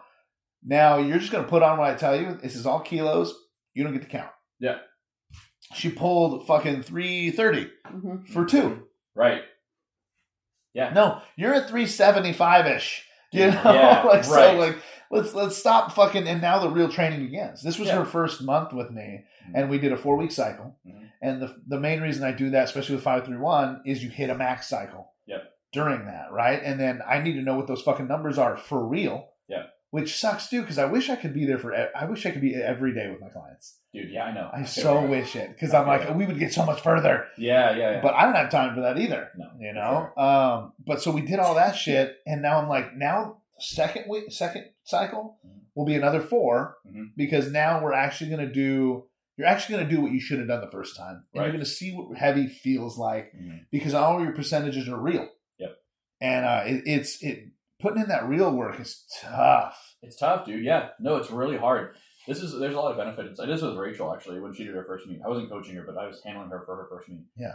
And she was like, I can't do more than 145. And I was like, great. Cool. Good. Yeah. All right. And so she did her opener, and her coach gave her opener, and I was like, cool, I don't care about anything else she gave you. I'm doing the rest of it. Yeah. Throw that away. And so we gave her an next attempt. She crushed it. It was cool. And I gave her like 156 or something. Like way more than what her max is. Yeah. Or max, right? Yeah. And she would get to like 135 and do 140 and it gets stabled on her. I gave her like 156, and she gets it up like almost all the way. She got like 3/4 of the way up, and she would have finished it. And she didn't get the lift, but we came out of that. And she was like, "Oh, how much was that?" I'm like, "It's like 156." She's like, "Oh, I almost did that actually." And I was like, "I know you did because you can. Yeah. You just don't let yourself do it." She has a lot of.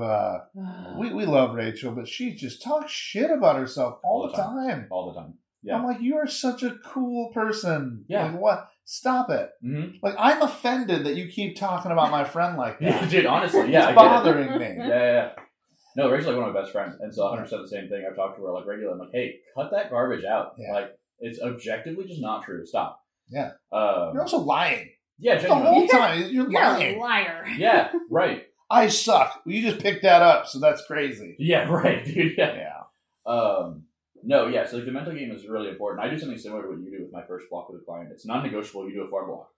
And it's mostly to build technique in because everybody sucks at moving. Yeah. Everybody across the board. I've picked up people who are really good at lifting, terrible lifters. Like they're very strong, but they suck at moving. Yeah. I picked up people that are brand new that are okay, still have a lot of work to do, you know? Yeah. So everybody does a form block, and it's kind of the same thing. I go from like 65% to 95% in 4 weeks. Yeah. And it's, hey, fix all of these things that are wrong. Do it better, do it better, do it better. Now we're going to try something really heavy and see what you can actually do. Almost always, those numbers are way too light after that. I'm like, cool. I'm going to scrap the numbers you gave me for your maxes. We're just going to recalculate based off that. Yeah. And that's, every block I do that. Like, if nobody ever tests maxes, I recalculate from what they did and what they told me. Yeah. You did a 495 at a 7.5 RPE for 3 reps. Cool. Your estimated max is about that much. And I never tell you that number. You don't need to know that number. I know that number. Right. You're going to get to work really hard because of that number. So are you writing in like how many pounds they're doing for each exercise? No, I only program compounds. I have a rule for accessories. I give them accessories based on like 2 factors typically, and it's prehabilitation and like basically, how would I say this in a sentence? You suck at this and you shouldn't. That's fair. You know, if you're moving in a way that I can tell your shoulders are not pushing when you're benching, you're getting shoulder work. Yeah. And you're getting shoulder work that's based off that movement pattern I need them to function at. And the rule is it's an 8, but a honest 8 RPE. Yeah. You should have 2 left in the tank after every set at a maximum or minimum. Yeah. If you have more than 2, you're not done. You need more weight. And it's something that I ask people to do RPE on themselves rather than giving it to them. I program off percentages. You get a number range. This is the amount of weight you're allowed to lift this week. It's between this and this for your compounds. And you get a percentage of your top set for back downs or whatever else. And the accessories, I'm going to give you a rep range and the movement. And it's your job to pick a weight. And you have the understanding that this is the RPE you're supposed to be at. Make that happen. Part of the benefit of lifting with clients that I have in person, I'm in the same gym with them. They can watch them all do that lateral raises. I'm like, are you still warming up? Like, what the hell is this, dude? Like, go pick up 40s and do it. They're like, I can't do 40s. I'm like, shut up and go do it. Yeah. And they'll go pick it up and they'll do it. And they're like, oh my God, wow, look at that. I'm like, yeah, that's this thing right here that you're doing is not 8. Yeah. And this is cool because they all feed into each other. Everything that I build, it's been a lot of time to build the program that I build and the way that I write it, the way that I coach.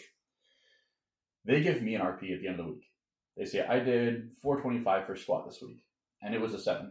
And I watch the video. I'm like, all right, cool. This is a 7. Sure. Good enough. If I disagree, I'll tell them, hey, that wasn't a 7. There was no way on this planet that's a 7. Yeah. 4.5, maybe? You know, and so they get that perspective back. They get feedback of, oh, I could push harder. I should push harder.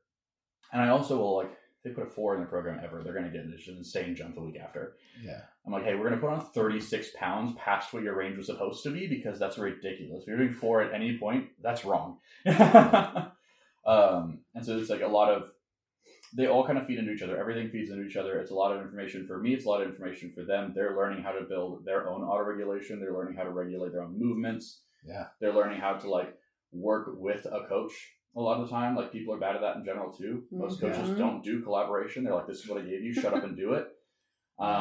So I'm trying to build athletes that understand themselves and at some point don't need me anymore. Right. If you want me, great, but I don't want you to need me forever. Well, I tell everybody, like, well, I guess if they ask, I am beginning to national level, right? Especially for strongman. Like, that's what I've competed in. That's as far as I've gone so far. Yeah.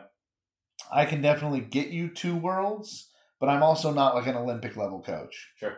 Right? Like, I also am not going to, your nutrition, I can tell you about what you're supposed to be doing. Yeah. I'm not going to break your food down and tell you what micros you need in there with it as well, right? Sure. So, like, I'm just not going to do that. And as far as, like, stretching, warming up, all that other stuff, I'll give you some stuff if you're asking. I expect you to warm yourself up. Yeah. To do your shit so that we can get to here. Also, these percentages I've given you, this one starts at 75% this week. No, don't start there. You're right. Yeah. You know, please. like fucking warm up your CNS, do all this other bullshit. Like get to where you need to be. Your first working set is 75%. Right. It doesn't mean you just fucking go right to it. Yeah, dude. It's crazy. It's insane. People do it all the time. People do some wild stuff, dude. It's insane. For people listening, I need you to explain the RP. Oh, yeah, RPE. RPE comes... Sorry. There's a lot of different names for this, which is kind of what people get stuck on. It does all means the same thing. RPE is range of perceived exertion. The other most common is reps in reserve, RIR. They are the exact same thing. They're just the antithesis of each other in only usage. RPE is on an increasing scale, and RIR is on a decreasing scale. Well, the way to explain both of them is on its 10. RPE is on a set of 10. I'll do it this way. If we put them both in the same reference, on a scale of 10, and you have an 8 RPE and a 2 RIR, that's the same thing. Okay. I can do 2 more reps, that's an 8.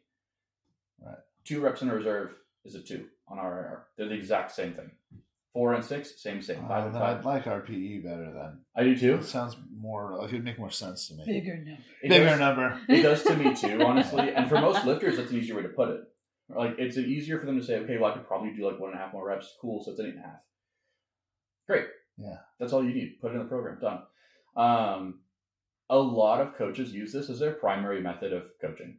They will not give you numbers. They'll say, well, you're doing an 8 RP today for 3 sets of 2 reps. I'm like, that's an insane idea, first of all. It's not going to get stronger. Because if I'm having a bad day. Don't feel, exactly. What if they don't feel that well that day? Yeah, if I'm having a bad day and my second warm-up feels like an 8 and I just do my training there, that's not what I could do. I could do more. I just feel bad today. Mm-hmm. And I talk about this often. Like, usually my last warm-up is the worst one. My last warm-up is the hardest rep I had the day. Like, my working sets are usually not that bad because I'm ready for it. Yeah. My last warm-up, I'm still warming up. I'm just kind of like getting into the groove of stuff still. And it's going to feel awful. Yeah. And so if I'm like, oh man, I was like a 9. I only did 1 rep. I'm supposed to do 4 reps today. I'm supposed to go heavier. Like, I can't do that. You're going to get in your own head. It causes a bunch of mess and issues, and this doesn't work. Like, it's not effective, and most coaches end up having very short relationships with their clients because their clients are not able to get what they need out of the program. Right, and you hand me something like that, I'm just not going to understand. Yeah, right. I need you to be more specific here. Like, well, so what weight should I hit? I would be hitting you with that every day. Yeah. So what weight do you want me to start at? Oh, something that you'd RPE at like 8. Yeah, right. So yeah. Right? Like that's all I do. There are coaches that are higher end that do use RPE in a way for programming your weight, but they do it differently. Yeah. If your coach programs just an RPE, they also have no idea what they're doing. Yeah. They have no idea what they're doing. It's an objective truth. I feel like on that one, if you're coaching coaches, if you're at that level where you're coaching coaches, then maybe. Right? Somebody who actually understands what the fuck that means and where their body can go and what the body can do. Yep. Sure. But even then, I want specifics. Get the fuck out of here. There's a couple pieces here because everybody's a coach now. So coaching coaches means almost nothing. I mean, I know what you mean. But like for the sake of the podcast, I think that's important. Everybody coaches now because everybody's a coach. Yeah. But no, I mean, there are for sure benefits to this. Yeah. Like there's definitely a reason to put something like that in program for certain use cases. If your default is every single block is based on an RPE top set, you're not doing programming. Anybody could do that. I could have a 12-year-old learn to do that in 2 weeks. You know, like that's not a service people pay for. I take looks at, here's the weights that you did over the last 3 blocks. I look at how your weights moved from your last block. I looked at the percentage max that you're doing on average for what rep range, and does that match the scale that we're supposed to be at? I'm looking at how you're feeling doing it. I'm watching your videos and checking how it moved, what form is breaking down, what do we need to work on, what are you bad at doing in this sport? Yeah. And I'm programming rep ranges off of that. There's a lot more that goes in than, well, you should be able to do 400 in RPE 2 or RPE 8. Okay, off what? Based off what are you using for this? Yeah. You know? And it just doesn't work. And so coaches will come back, I've heard this a lot, that are bad coaches will give somebody an RPE range and they're like, well, this isn't heavy enough. Well, you didn't give me a weight to do. Yeah. So you don't get to make that decision, actually. That's fair. Well, you were supposed to be between like a 402 and a 407. Okay, but you didn't say that, so you don't get to make that determination. Well, and then also like you get, I've lifted for fucking way too long for you to give me a number of how I feel that day. Yeah. Because like the closer I get to competition, the more like shit I'm gonna feel. Which is when you're supposed to be lifting the heaviest. Right. Too. And the less I want to be there, the Mhm. less all this other shit. So I'm gonna do less, and it's gonna feel like that much. Mm. And the piece that you said about that too, like the mental aspect of it, dude. Like there's days where I go in and I'm like having a really bad day and everything feels really easy because I'm really angry. There's days where I come in really sad and really upset or depressed and I feel like everything's a freaking billion pounds. I could pull a bar and it's a billion pounds. If I'm going off RPE, the empty bar is a 9. Yeah. You know, like but it doesn't matter because I don't do that. I'm going in, I'm going to go and push the numbers that I'm supposed to be doing with the weight range I'm supposed to be doing. Well, and you're setting real expectations. Yeah. You're setting a calculable, yeah, that's a word, numbers and expectations too, because so the biggest I have them lift in the gyms, 95%, right? Mm-hmm. But at that aspect as well, you just did 75 and 85%. You did 5 reps at 75%, 3 reps at 85%, and a single at 95%. Mm-hmm. Oh, well, there's no way I could do another one or go even heavier than that. But understand you just did 2 other really heavy sets. Yeah. So no, that's not it. Yeah. So we will be, if you hit that single after those other 2 rounds, you're going up in weight. Yeah. That's what we're doing. At least 5 kilos. If it flew, maybe 10. Yeah. Right? So it's very interesting to see what people will do with a set expectation, because especially people who get in their fucking head, you RPE me? No. I'm not going to do it. Well, the other thing you said, like the thing about like when I have a set expectation, if I go into the gym in a really bad mood and I do really well today, and I didn't think I would, I'm better. I'm great. I feel so happy now. Mm-hmm. There's a lot of like being a coach. Like I talk about this very often, especially with my clients. My job isn't to give you numbers. My job isn't to make you stronger. My job is to make you love what you're doing. Like that's what I'm here for, is to make sure that the passion that you came in with grows and gets bigger and gets stronger, so that you want to keep getting stronger. You want to put in more effort, because you're going to have to, if you want to get to be the best, you're dedicating every moment of your life to this sport in some way or another. Yeah. So like the goal is that you come in through this and you learn to be fully and entirely committed to this sport, because that's what I want. You know, me as the lifter, that's what I want. And so I want you to have fun training. I want you to enjoy your training. I want you to come in and be successful in your training. And when you are, I want you to know why you're successful. My kids just had it really hard, like several blocks coming into this nationals meet. We pushed them really hard. Yeah. And they had 4 or 5 blocks of heavy weight, huge amounts of fatigue, and they just kept pushing through it. And I was like, listen, like, you're doing really well. Like this is something that people can't do. People that are way older than you, way more experienced, would not be able to do this. Yeah. You guys are. This is huge. And they're seeing the benefits out of it. Every week they come in, they're doing better, they're doing stronger, their technique is cleaner, they're making progress towards it, and they love it. Yeah.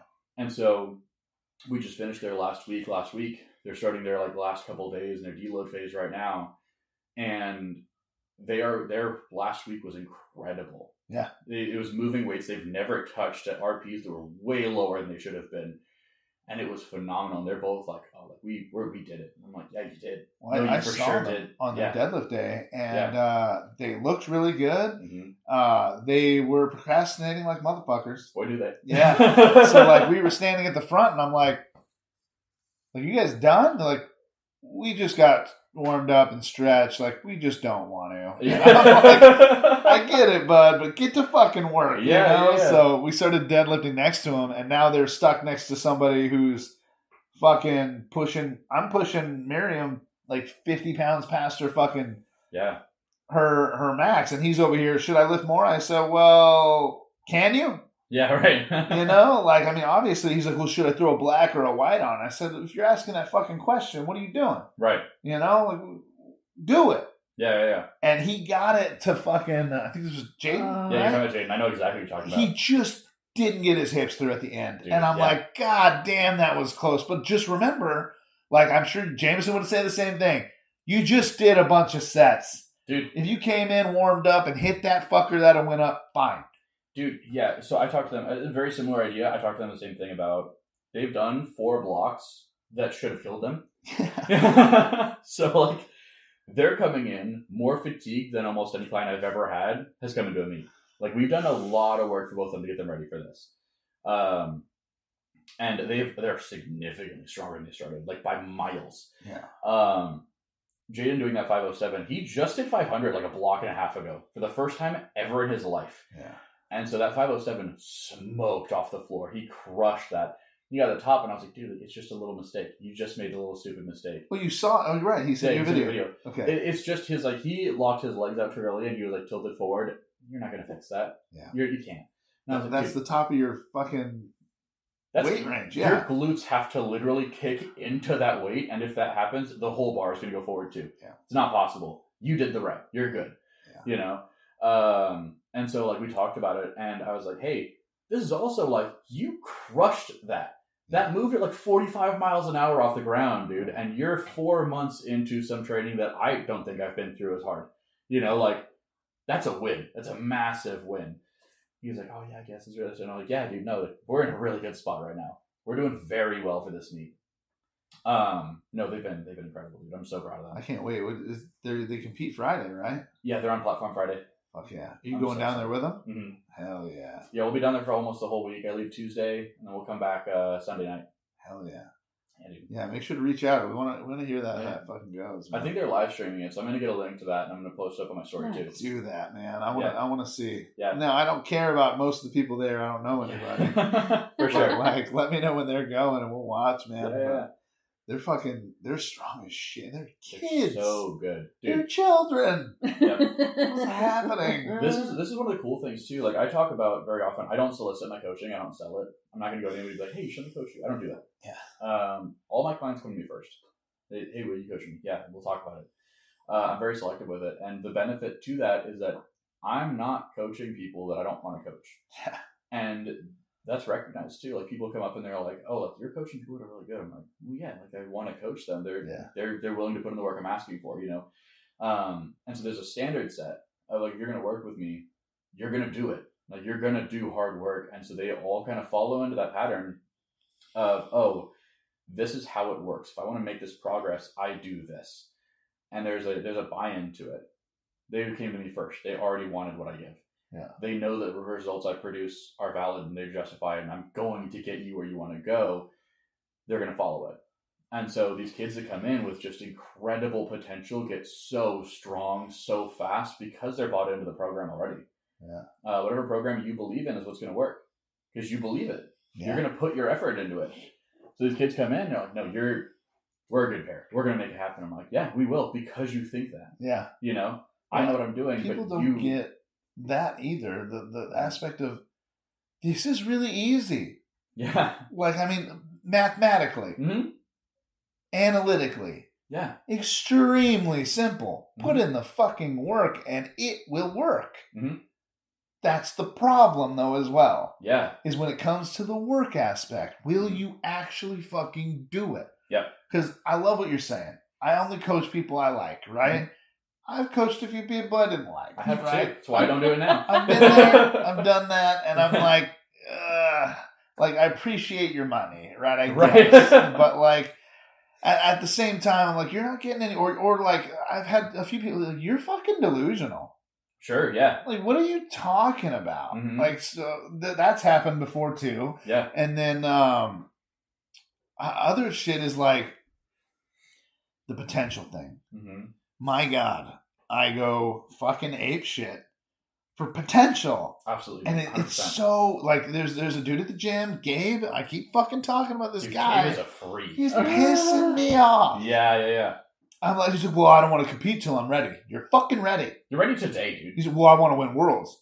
Then compete now. Yeah. Like, dude, you have to get in competition first. Oh my God. Yeah.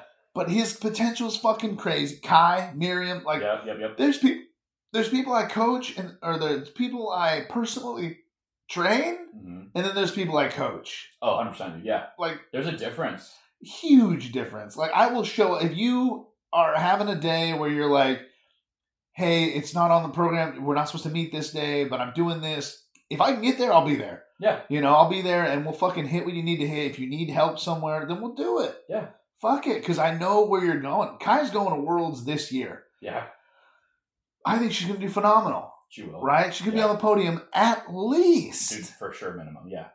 And she's fucking in her 20s, bro. Like early 20s. She's young. Your fucking potential's nuts. Yeah. I told her the same thing. She did ballet for years. Mm-hmm. You've done the work, yeah. Like, you have the muscle in the places that are the hardest for me to get you to have the muscle. Yeah. Now let's build the regular people's strength. Yeah, right. And you're going to be fucking unstoppable. 100%, dude. Yeah. It's crazy. This is the thing that kind of rings into here, too. Potential is a cool thing to pay attention to. Because a lot of recognizing coaches... Recognizing is like a superpower. Yeah, absolutely. Recognizing it is hard. And that speaks to experience. Like, knowing what you're doing. But it also, like... It's like... Potential is a pro and con. And this is one of the things that's kind of fun. Because knowing you can be good... means you're going to be a nightmare to coach also. And like, I love that because coaching is 10% numbers and 90% mental and emotional conditioning. Yeah. Like making sure that you're ready and you're taken care of and you feel comfortable with what I'm giving you and you believe it and you're willing to work with me and you're communicating. Like those are what's coaching. Yeah. Any Joe Schmo off the street can give you numbers that you're going to get a little bit stronger off of. Okay. Mine are better, sure. Yeah. But like I take the time to get into my client's head and like I want to understand you. I want to know you. I want to be a part of your life. I want to know what's going on for you so I can help you manage it and so you can manage training. Right. Or even outside of that, let's just talk about your life. Like let's just talk about what's going on with you because because like you need it. Either you need it or it's going to benefit you. And like you're paying me to be your coach. And I don't see that as my time. I don't see that as like me giving you numbers. I'm like a mentor for your life, effectively. Like that's what I'm doing. Right. And so take advantage of that. Like use it. Let me help you. If I can, I want to. Yeah. That's what I'm here for. So that's a big piece of it. And when you're taking on clients that are, when you know they can be great, they get it. They figure it out really fast. Even if you don't say it to them, they figure it out really fast. Yeah. Because your standards are higher. And you're putting those standards on them. Yeah. And they're going to say, well, this is really hard. Yeah, it is because you can do it. Well, I've had a few of them in the gym with other of my clients, and they're like, why do I got to do all this shit? And I'm like, because you fucking can. 100%. Right. Like, don't fucking talk back to me, you know? I feel like you said, like mentor thing. Like, I'm dad. Mm-hmm. You know? Like there's expectations you got for certain kids, not for other ones, right? No, like, for sure. If you graduate, nice. Yeah. Right? But that'd like, be sick. you're going to MIT, you stupid fuck. You know what I mean? Like, just get in there. I'm sick of this bullshit. No, and they feel that, right? They know. So then they also have the same expectations for themselves, and they start being like, "No, I should have done it. I should have been it." Yeah.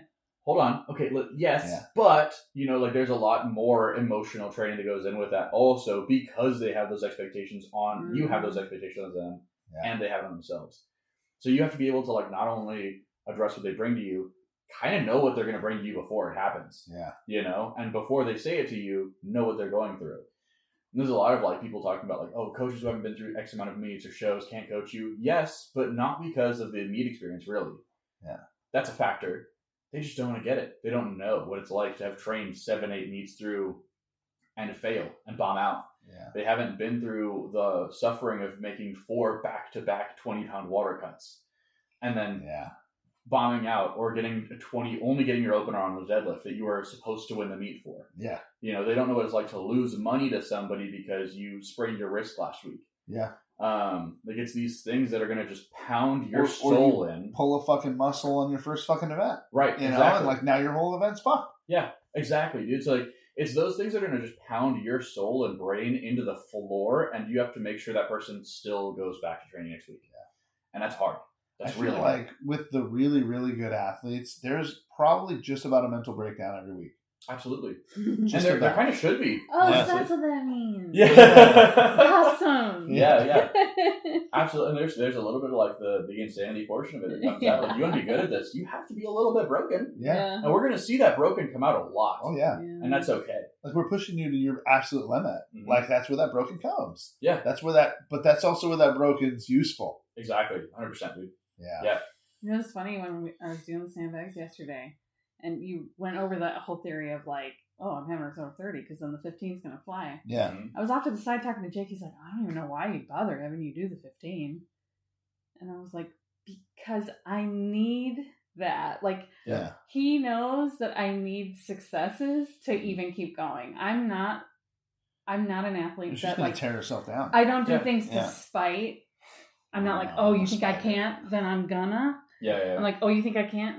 Yeah, maybe I can't. You know what I mean? Yeah. Like, he knows I need to do a couple that are too hard, and then do some that I can do. Yeah. So I will keep going. Yeah. Otherwise, I get in my head and I'm like, yeah, I just can't. Yeah. This is part of it, like training versus coaching. Yeah. Trainers don't really care. Yeah. And it's most people in the gym. Like, they don't really, like, one, they don't really care. Two, they're never going to really push you. They don't know what you need specifically. Yeah. They're just going to give you kind of stuff that sort of works. Coaches have to know what you need and know how you work and how you internalize it too. Because I do have people that are just, I'm going to do it for this person. Yeah. And I get some that way sometimes. I also get the opposite. Where like, oh, I'm going to do it. And I'm like, you don't think so? You don't think I do it? Why not? What's Yeah. You know? Yeah. Why are we being a bitch today? Yeah, right. Like, Yeah. So like that, learning that piece of your people, your clients, is a huge aspect of like what isn't really paid attention to. There's a lot of coaches it's actually a guy I follow online who is a coach, and he's done like 3 meets, and he's not super successful, and that's fine, right? Like, you do whatever you want. If somebody believes in you, that's great. He makes social media content, so he gets a lot of people that follow him, and he might have a couple of successful athletes, but there's a difference, and you can see it when they talk to, when they interact with their clients, or the way their clients compete. Yeah. Are you coaching them, or are you training them? Yeah. There's a Most big of them are just training their client, you know? And that's not really enough, for especially people who are good. I realized we were getting a little, real estate's not always the bomb, right? Sure, yeah, dude. So it's either killing it or it's really not. Yeah. So I was a personal trainer at Crunch for like, fucking 2 or 3 months. Yeah. I'm a coach. Yeah. And I coach athletes. Yeah. Not these normal ass little people.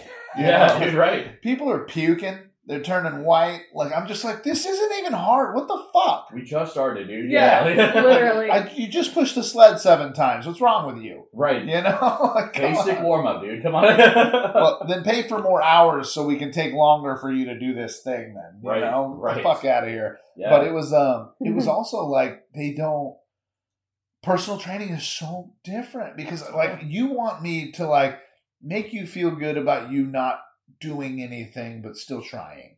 Yeah. Like you want a fucking participation trophy is what you want. I want you to be better. I want everything about you to be better, and not in a way where I'm being condescending. I want you to earn every piece of it so you feel better about being better. Yeah. Like that's this whole fucking process. Like I don't need you to fucking everybody, oh well, I just want to be thinner. That's a weird ass goal. Yeah, literally why? You know, Yeah. then what are you doing in the gym? Just don't eat as much, you fat fuck. You know, like 100%. what's wrong with you? Walk around the block like twice. There, personally trained. Go. Get out of here. Yeah, Give me your money. I still expect the money for it, but Yeah. but most people like being healthy is fucking easy. Yeah. Everyone knows how to do it. No one will fucking do it. That's 100%. the problem. Yeah. Then you get into the people who aren't just trying to get healthy, they're trying to be competitors. Yeah. Right? Those people are on a whole nother part where they're still trying to learn how to compete. Then you have fucking athletes. Yeah. Who are that competitor part plus performance-based genetics All this other bullshit is playing into it. That's where that potential comes from. Yep, 100%. Because I don't give a fuck how bad you want it. Mm-hmm. Some people, you're not going to get it. Yeah. And I'm sorry, and I will help you get as far as you want. But you telling me you're going to be the strongest man on the fucking planet? No. Yeah, right. You know, like that's not going to happen. Can you be the strongest person you can be? Yes, sir. Yeah. And I will help you do that. But get the fuck out of here with that shit. Dude, this is great. I had this kid. So I do, I coach kind of everything. I won't touch strongman because I don't know enough. Thank you. And I won't touch Olympic lifting because I don't know enough. Okay, so that part too. Yeah. Just a side note. I'm not coaching Olympic lifting. 100% no. That is 99% technique. Yeah. Which I don't know. Right. So I'm not hurting you by pretending I know how to fucking do it. Right. People who do that's why I hate CrossFit the most. You are doing extremely complex movements with people who have no fucking idea what they're doing, and there's no way you're trained them. Because there's 15 people in class. Yeah, no. Dude, 100%. Yeah. Anyway, continue. Yeah. So, but I think I can coach pretty much everything else. Right. On a bodybuild, I'm very good at that. One powerlifting, very good at that. Athletic training, very good at that. I could do pretty much whatever else you want. I had one kid come in, and he was like, I want to be special forces military. Like, ooh, I can do that. Yeah. You sure? And so I told him, I was like, I need you to be really sure about this, because I'm going to make you want to die 50 times in a day. And he's like, well, like, we don't need to start there, but like, I want to get in. And I was like, well, no, we won't start there. But you have to understand, like, I come from a very high prestige of wrestling training. Like, I'm going to make your life a living hell. Yeah. It's going to be bad. And he was like, no, that's what I want. I want to work for. I want to train. I'm like, okay, cool. So he had, like, we get his program, and he was powerlifting too, and so he had, like, his compound movements, and we would do cycles of, like, when it was more endurance focused, when it was more strength focused, whatever. He had his own conditioning to do, and I could tell he wasn't doing it. Yeah. Because we'd have one session on the weekend, and we'd do a little bit of training in the middle, in the beginning, we'd do about an hour of lifting, we'd do an hour of conditioning.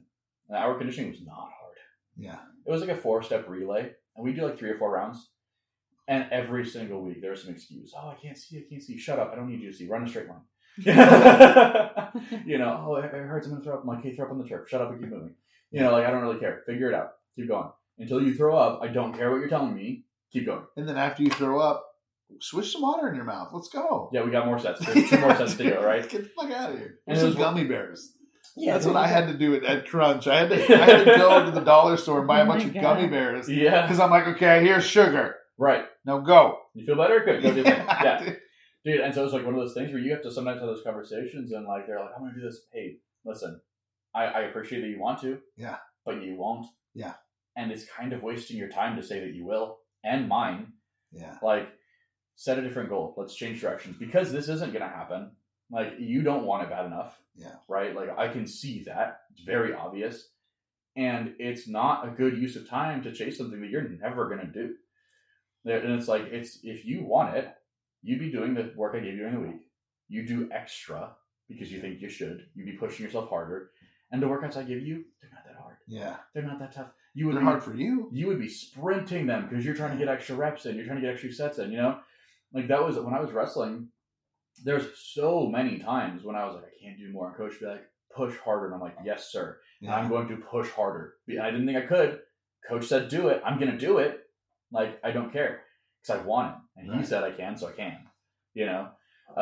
So I did the same thing with, I had this guy, I'm going to say his name, Vadim. He was trying to get ready for boot camp.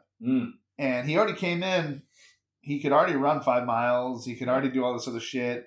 But he's like, I want to be ready for boot camp. He's like, I want to be first in my class. Oh, yeah. And I was like, that's a mentality I can get behind. 100%. You're going to hate it. Yeah. And he's just like, what do you mean? I said, well, besides like weightlifting, you'd be able to do just about all this at home. Yeah. But I'm going to be here fucking yelling in your face and making sure this happens. This is like 20 minutes. You start with 20 push-ups, 40 sit-ups, and we go down by 1 and 2 every minute. Yeah. You have that minute to complete this, then you have whatever's left over to rest. Yep. Right? So like, and we're just going, and he's about to puke, and I'm like, that's round 1 out of 6. Yeah. Let's go. Yeah. Get up off your fucking ass. Go get a swish of water, because don't take a big drink or you're going to throw it up. Yeah. You know, and like, come back over here. And within a week, he was fucking ripped. Right? Like, and he was still doing his fucking mile run every day that he was supposed to be doing. Yep. He was doing all that shit. So it's kind of the opposite of what you're saying. Yeah, exactly. Like, this dude who had every fucking intention of being that thing. Yeah. And was it hard? Absolutely. But within a week, he was doing it. Yeah, dude, absolutely. Even tired. Yeah, it's just a matter of like, and this ties back into what you were saying earlier. Like people are like, I want to get thinner. Why? Yeah, what's the actual goal here? If you don't have a genuine why I want to do it, it doesn't matter. Yeah. And that why has to mean something, dude. The people that I know that have been the strongest are like, well, I want to be stronger. Why? So that if I run into somebody like my dad again, they won't stop me. Yeah. They're not going to do anything to me. Yes, great. We're going to do it now. Yeah. You know? Well, if I run into this person, I won't be afraid of them anymore. Great. We're doing that. Yeah. You know what I mean? Well, I want to look better. I don't give a shit about that. Neither do you. Neither do you. Honestly, if you did, you would have already changed it. Well, there is a sidestep, right? Like bodybuilding wise, sure. That's a difference. I mean, general populace. Or like I want to look better because I'm a model and I need this type of body for this type of thing, and I need to just change it from what this is to this direction. I would even say to those cases, like bodybuilding is really easy because it's just food. Like you don't have to train that hard to be a bodybuilder. You can get really far with garbage training if you're eating right. And like the thing is, like most of the people know that, they just don't do it. Yeah. So that's not a big enough why. Give me something that means something to you.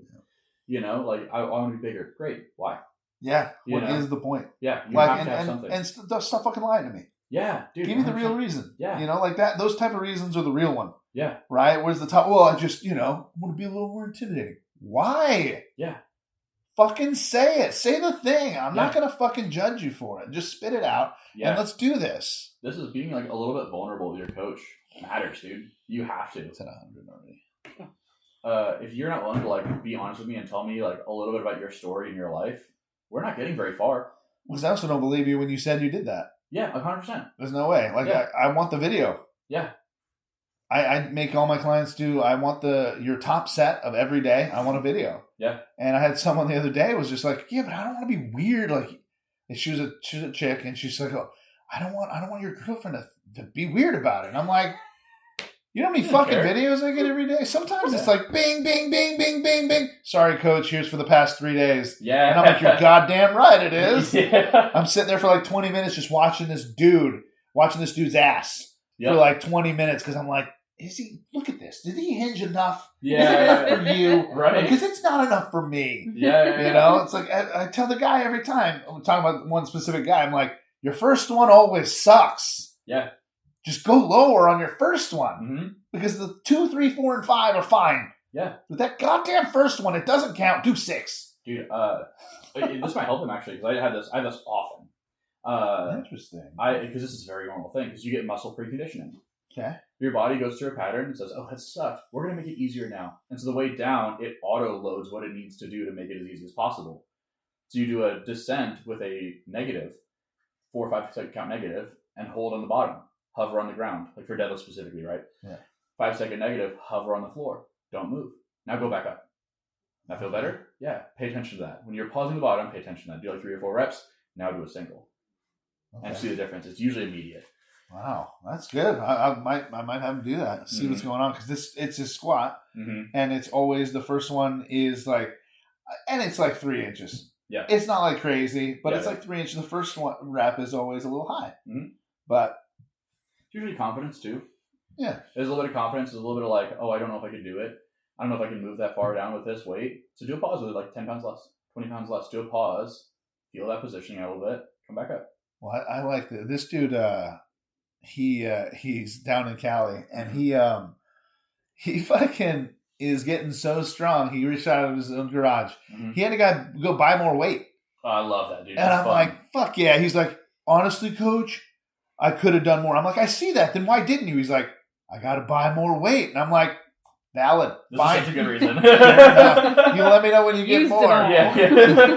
Because that was great. Like, then hang some kettlebells off that shit. You know, like fuck it. But that was an awesome moment, dude. He's only been going like 3-4 months. And no kidding. Oh yeah, he's gotten. I think he's around 350 for his deadlift now, and he started like 3. Oh yeah, no kidding, dude. In like 4 months. I mean, it's really just pushing himself. Yeah. But he's on the 4-week cycle till we get into the fucking tippy top of where his tippy top is. Yeah. That one's hard, but so oh shit, we're at 2 hours. Yeah. Well, fuck, we got to go again. Okay. Yeah, we're gonna have to go again because we didn't even touch the wrestling shit. No, yeah. I wanted to talk about your coach. You can at least mention him. What was his name again? Frank Johnson. And Frank Johnson. The single most influential figure in my entire life. By far. Wow. Not close. Well, we want to get to that. Yeah. So we'll do this Part again. two. Okay. Part 2. Yeah, Okay. Because there's some people that I try to keep these to an hour. Sure. So we're already actually We part didn't 1 do and 2. 1 and 2, so part 3 eventually. Yeah. But yeah, I try to keep them to an hour. Really, just kind of get the meat of everything. You never get fucking deep with anybody in an hour. Right. 2 is usually you're just kind of touching the surface. Yep. But really, it's probably around interview 3. Mm-hmm.